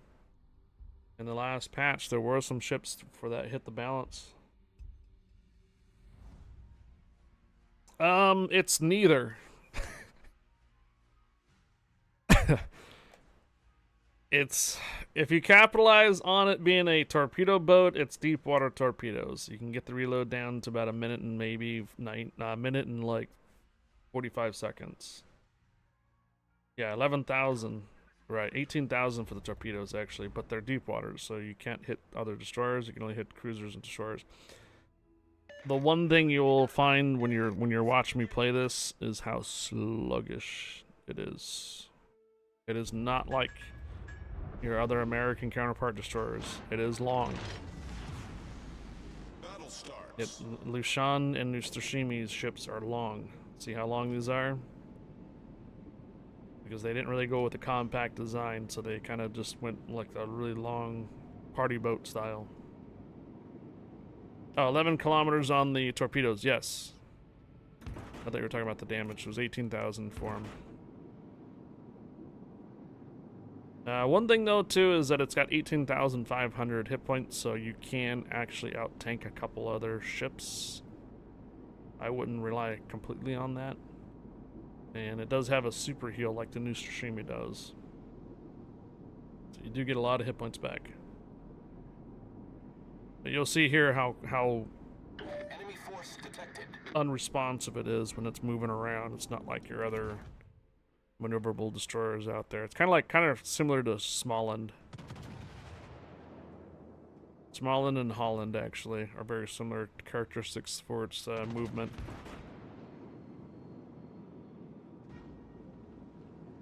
Alright, so there is something on the cap already.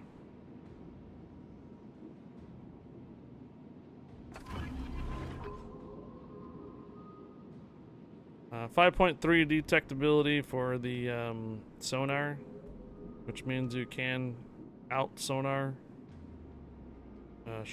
some ships, but I'm kind of curious of what ship is here with me if I get radared. Oh, 360 turrets too, by the way.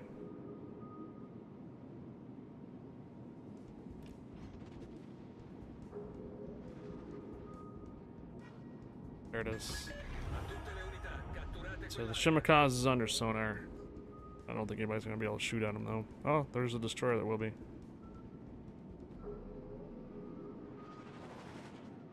Nobody likes being detected in their destroyers, trust me. Nobody.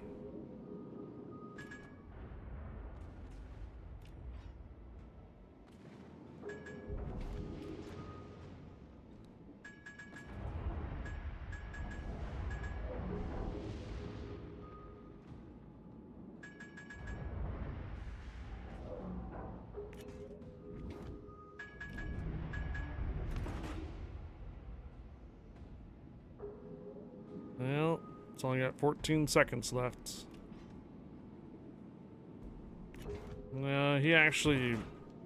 He reversed. So we're gonna lose sight on him. But we got the capture point though.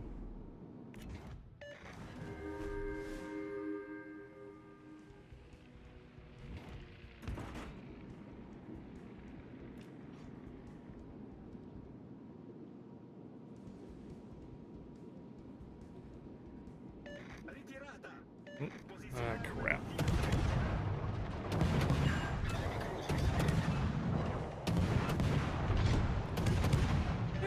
Okay. Nice work. Where Demoy died. Oh, I could have probably saved that hit point repair. Alright, torpedoes out for the Yamato all the way out there. What's this other destroyer? I think the I didn't take a look and note what that destroyer was over there. I think it was the Hayatus. I think the Holland's here.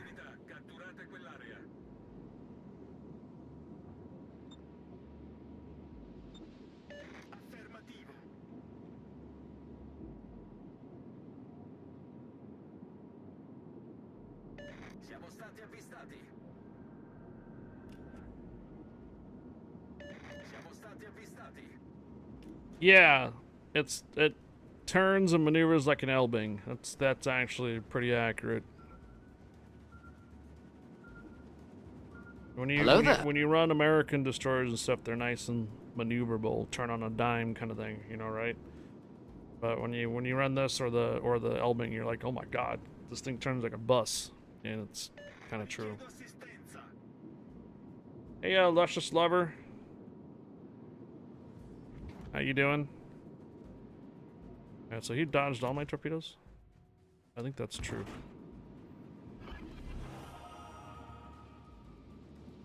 think he just hit the brakes.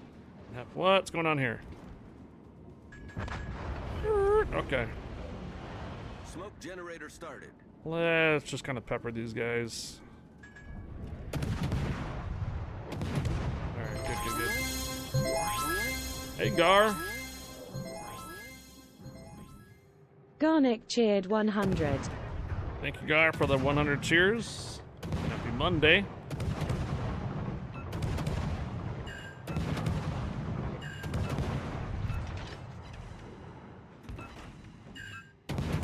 Torpedoes astern. Of course. Torpedoes to port. Oh, that's not good. I'm hoping that's the Holland. Hull breach. We're taking on water quickly. Problem solved, sir.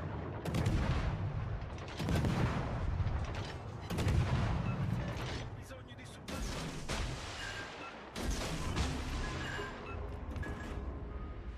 Richiedo assistenza.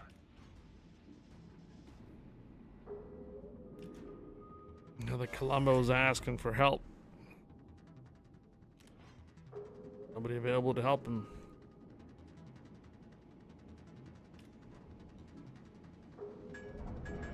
Smoke's coming down.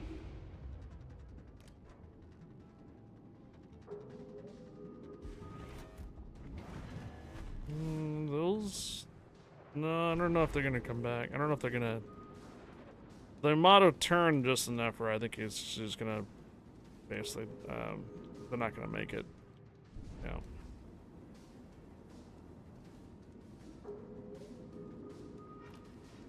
Oh, no. Okay. I need support. Maybe they did. Okay. Battleship foundered.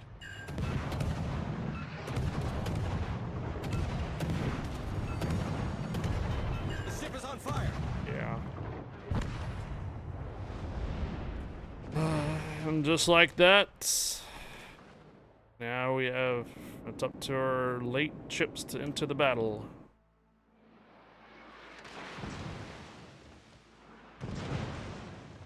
Knight PGK, permission granted, welcome aboard.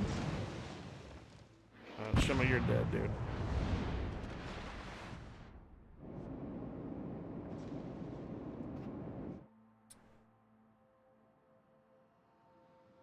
It's okay, trust me. Is that his name? Alright, yeah, this is gonna be GG's only because I ran into those two torpedoes and had to recover, and then once the Holland came around, I didn't have much of a support. Alright, well. We have some time before that round is available, so maybe we'll run something else here. What else do you guys want to see? We ran the Centurion for quite a bit. So the Venado, the Colombo, and the Lepanto got skins. Oh, there's a guys. Forgot about the guys. You want to see the new GK or something? What's with the GK? What do you want to see GK for?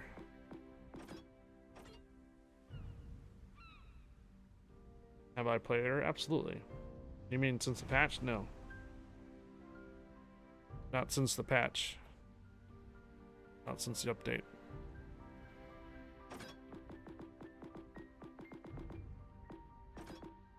Okay, so Colombo got a camouflage, I believe.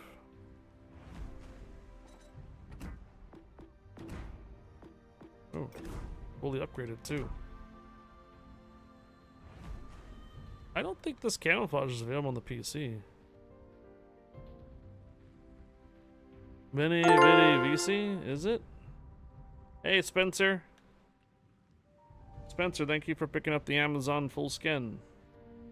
Appreciate it. And the bomber. That's a bomber head skin, I believe, right? Spencer, thank you for picking up the bomber skin as well. Actually, no. This camouflage is available on the PC. It's kind of nice to have something like this because the original one I have is not a fully upgraded one. And the Lepanto got one too, I believe. So the Centurion has this camouflage. The Giuseppe Verdi doesn't have a cool camouflage, does it? No. Same thing with the Marco Polo. But now the Lepanto has this one.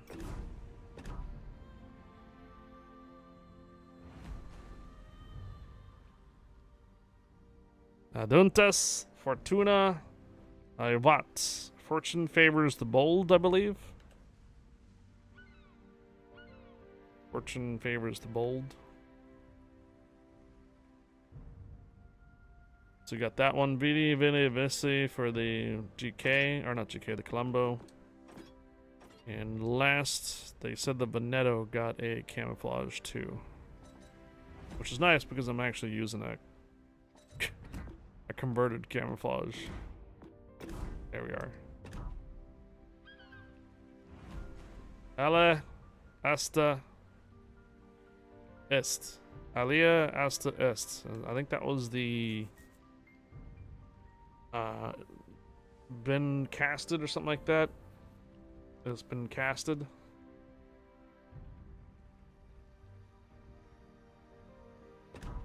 There's a mission for that too, I believe. It's not gold. Listen right here. I already completed it. What the? The Wolfen Sen Gofelon. The dice has been casted. Yeah, the die has been casted. Yeah, Coast Guard. Yeah. Her and Monotana. Oh, guys. Is there one for the Italians?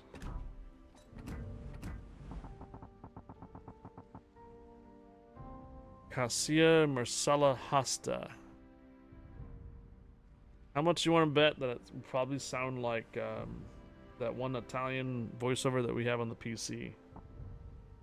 We already have High Admiral Malarker. That's the.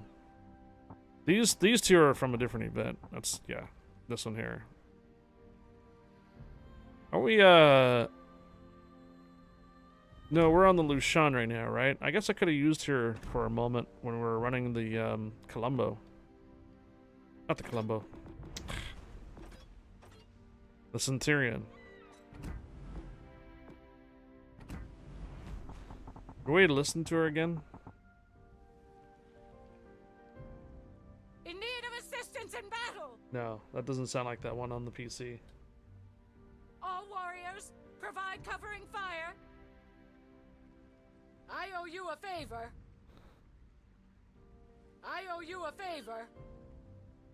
The phase symbolizes a decision in which there is no turning back, and those I require outcomes, information on the enemy. and whose outcome is uncertain. It looks manly. Let us make their path arduous. Were there women centurions in the Roman Legion?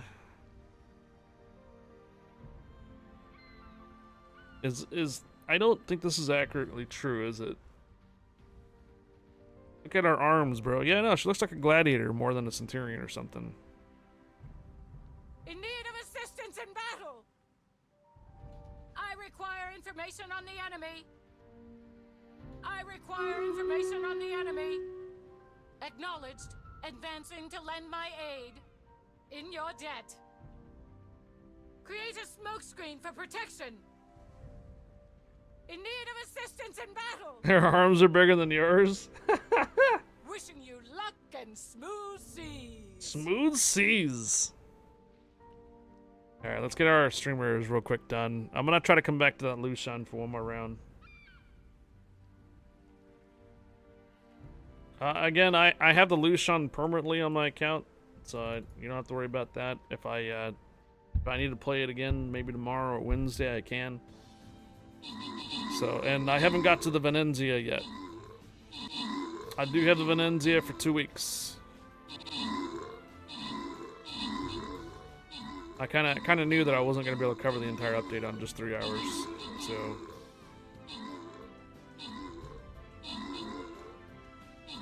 Well, they played it on the stream. They played it on the update stream.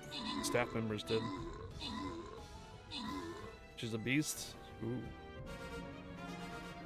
Alright, taking requests for this one. So I have Barbarians, Fairies, and Musketeers. 100 channel points each. Barbarians, Fairies, and Musketeers. 100 channel points each.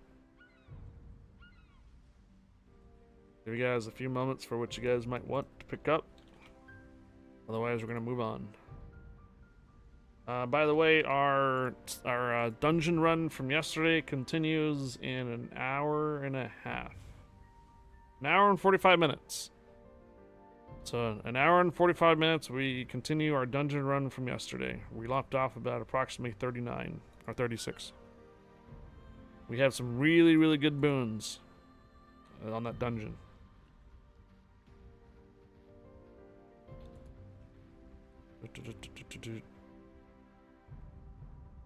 You forgot about the dungeons? Yeah, basically your bombers and your, what was it, the Huntress Amazons are pretty OP. Alright, so we got this out of the way. Let's get it back over to our warships. Is my Lushan back yet? I don't know if that battle's still going. Oh, wait, no, it's not a legendary. That's right. Pan-Asian Destroyer. It's back. No, I have not gotten a win in it yet so far. I have not gotten a win in it so far, everybody. So it's been a 100% failure on the win so far.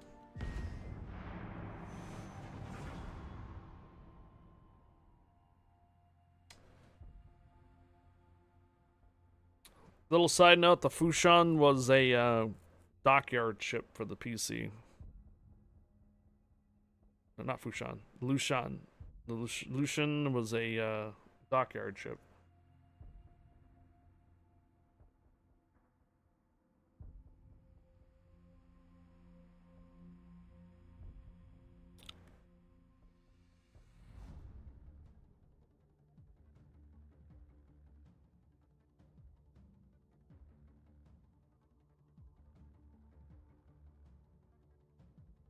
What was the other guys that I had? Galatrix guys. Oh no, that is the one. Never mind. Oh, there's a Japanese one too. I think Terminator Miko told me about it. I didn't take a look at that one. Alright, small end, radar, Z46 sonar. And we're missing 2 players again, and I see why. Wanna know why? All PlayStation players. Some of these guys have no crossplay turned on. It's the second time today.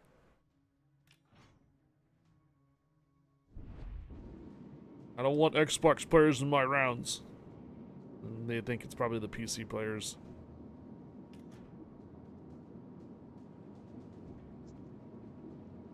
We're missing a ship on both sides, but everything's PlayStation, so that means that some of these guys have the only PlayStation players turned on.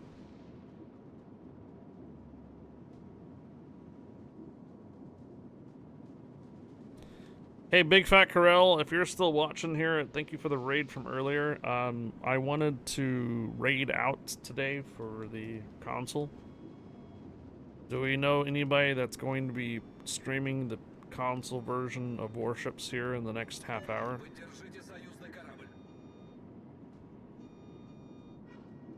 Enemy force detected.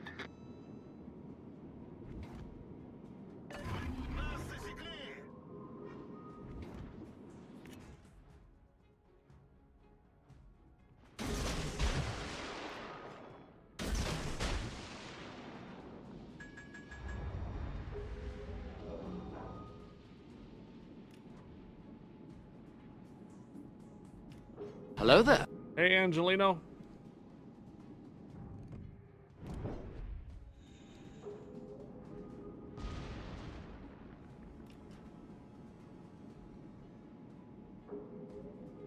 Got 3 pairs of torpedoes. That's probably the Shima. All stations request requesting fire on the designated target. So Smalland and Z46, yep, they're both there. Wait, no. Just the Z46 decided to go. Smoke generators out on the enemy warship. Stations, reporting the position of a strategic target.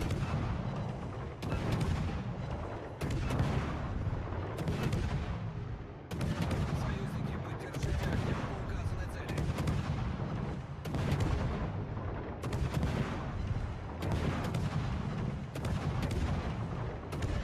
Stations, concentrate fire on the target. We got 3 hits on that guy. Set.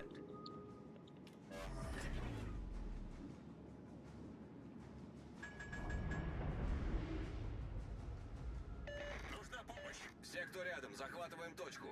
Так точно. I guess we already has a radar. Oh. Nice work. Your green shines like the northern lights.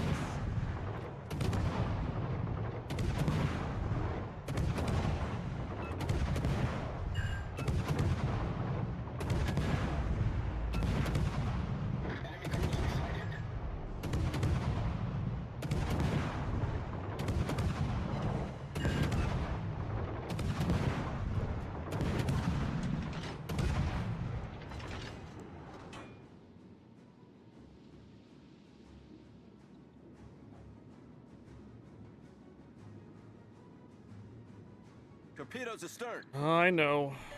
Нужна разведка. Wow. Cross torps? No, that's the Yoshino's torpedoes. The other torpedoes from this direction. There's the Shimikazes. Jeez.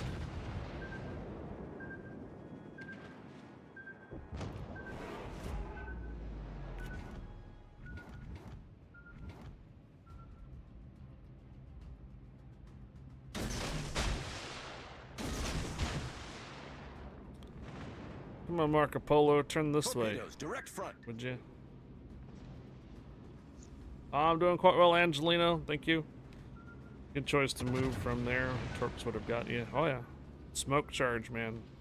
It's an invitation for torpedoes.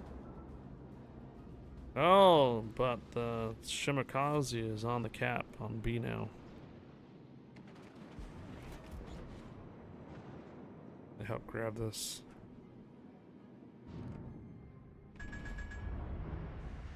"13 seconds and we'll have to come back."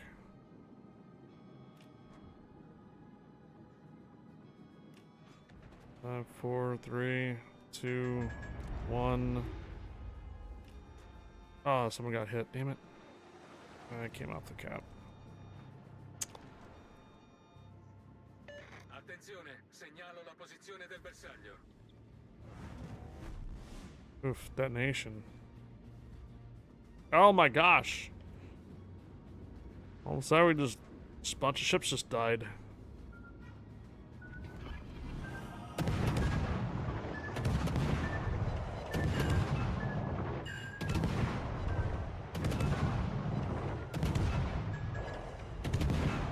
$1,816 torpedo hits there, huh? Or not torpedo hits, but Critical engine damage. Smoke generator. The ship is on fire. Problem solved, sir.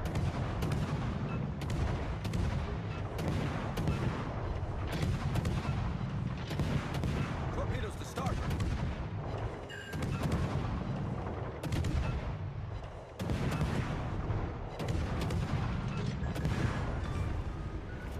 Enemy destroyer blown up. oh, I never got the cap. Good, good, good. Smoke screen set. Get off my lawn.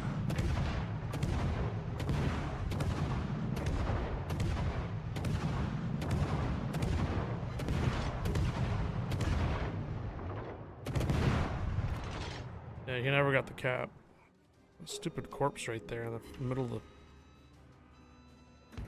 of the capture point, man.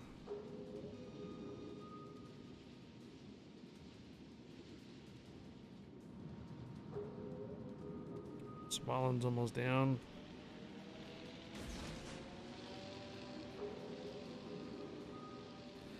I think he ran aground. Never mind.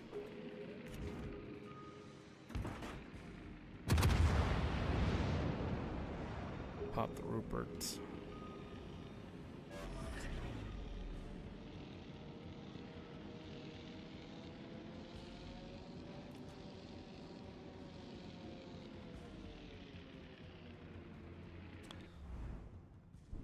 All right, Zhao.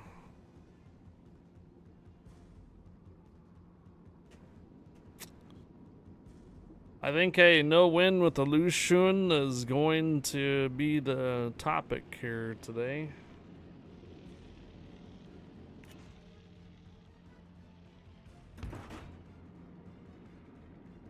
Laoshun.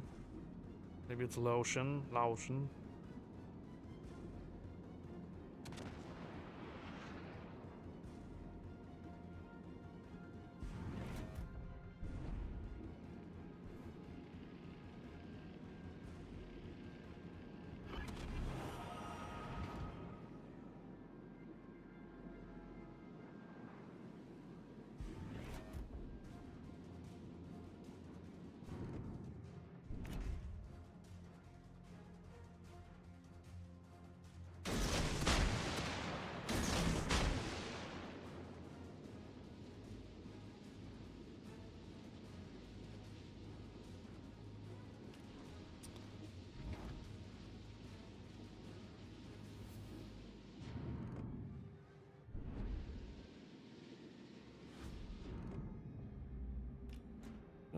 I might get 1, 2, maybe 3.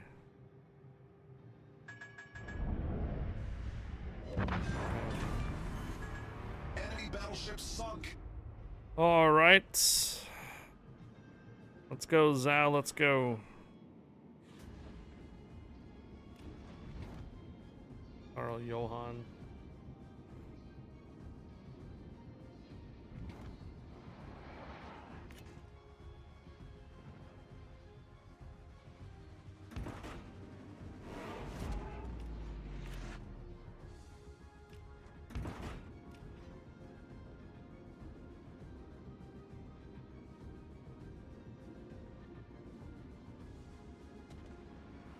Smallin should be pretty low.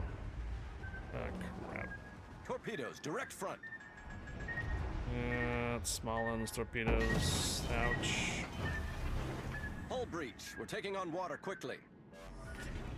Problem solved, sir.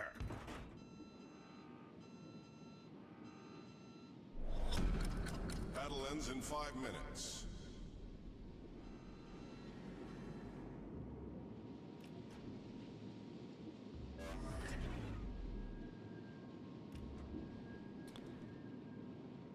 I don't know why it said the Smallin's trying to. I think he's trying to be conservative, not to get spotted. 10 seconds.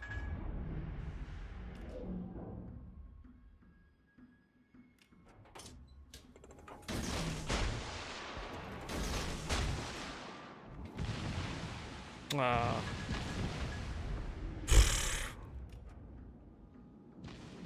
Well, I didn't know the sandbar goes all the way the frick out there. That sucks. Come on, man.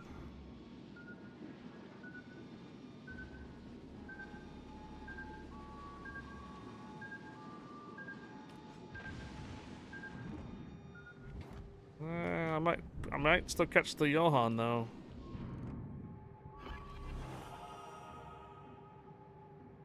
Oh, that's a maybe. 1, 2, maybe. Yeah, 2 hits.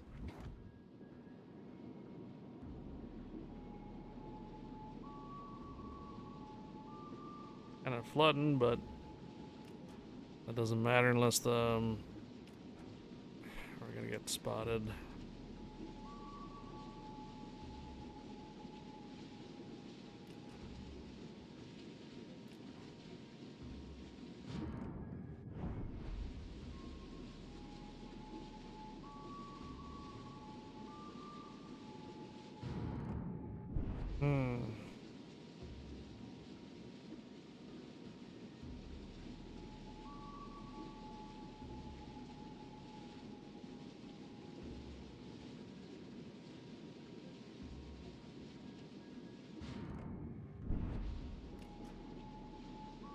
Is Al just not firing?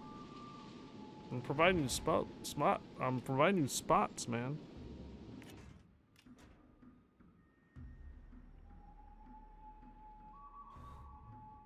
$15 still yet. It's driving me away from the cat. Oh, he does have his sonar running now.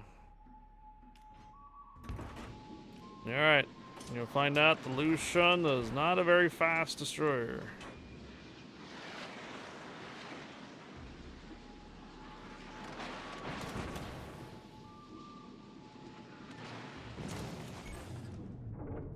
Critical engine damage.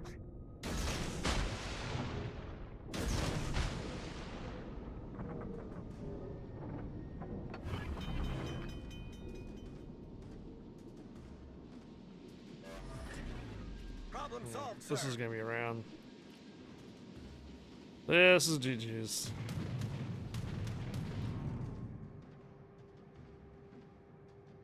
I might be able to get one off of them. Or none. Nice job, Zal. Nice job.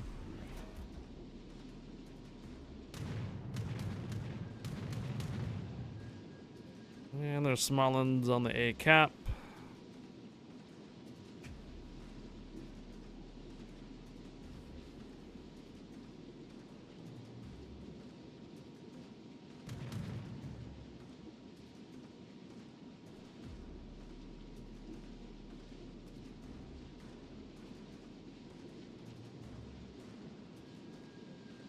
Still got a minute left. Actually,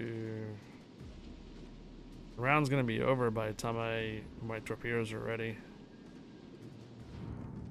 So, unfortunately, this is another loss.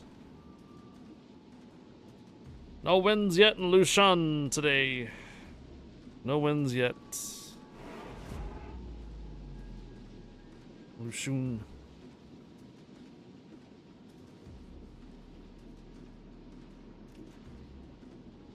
7 torpedo hits. Torpedoes won't be ready. Match is gonna end.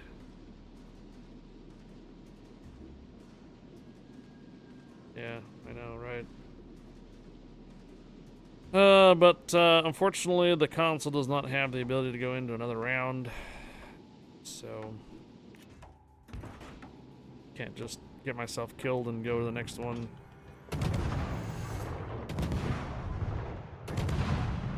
Yeah, anyhow. Good effort. Yeah, thanks.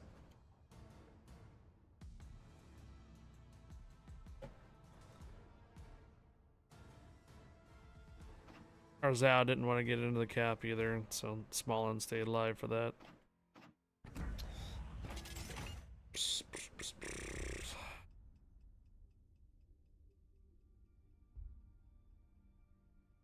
Alright, could you guys please make sure to turn on your crossplay?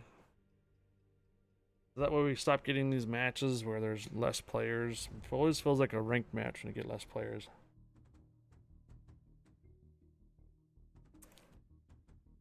No, crossplay doesn't mean you're playing with computer players. It means you're playing with Xbox or PlayStation players only.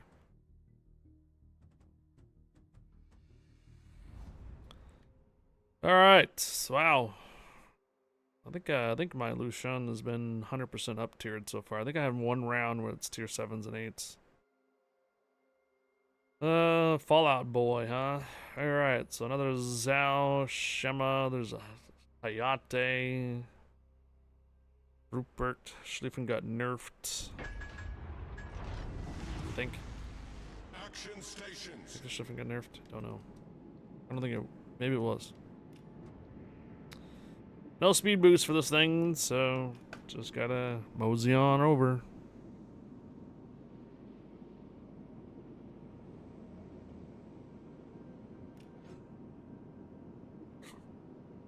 Is it worth to buy buy the package ahead of time for doubloons only if you want the steel? Is it worth the Admiral backing for 2,500 doubloons? Yes, because you get not just the ship but a lot of other stuff.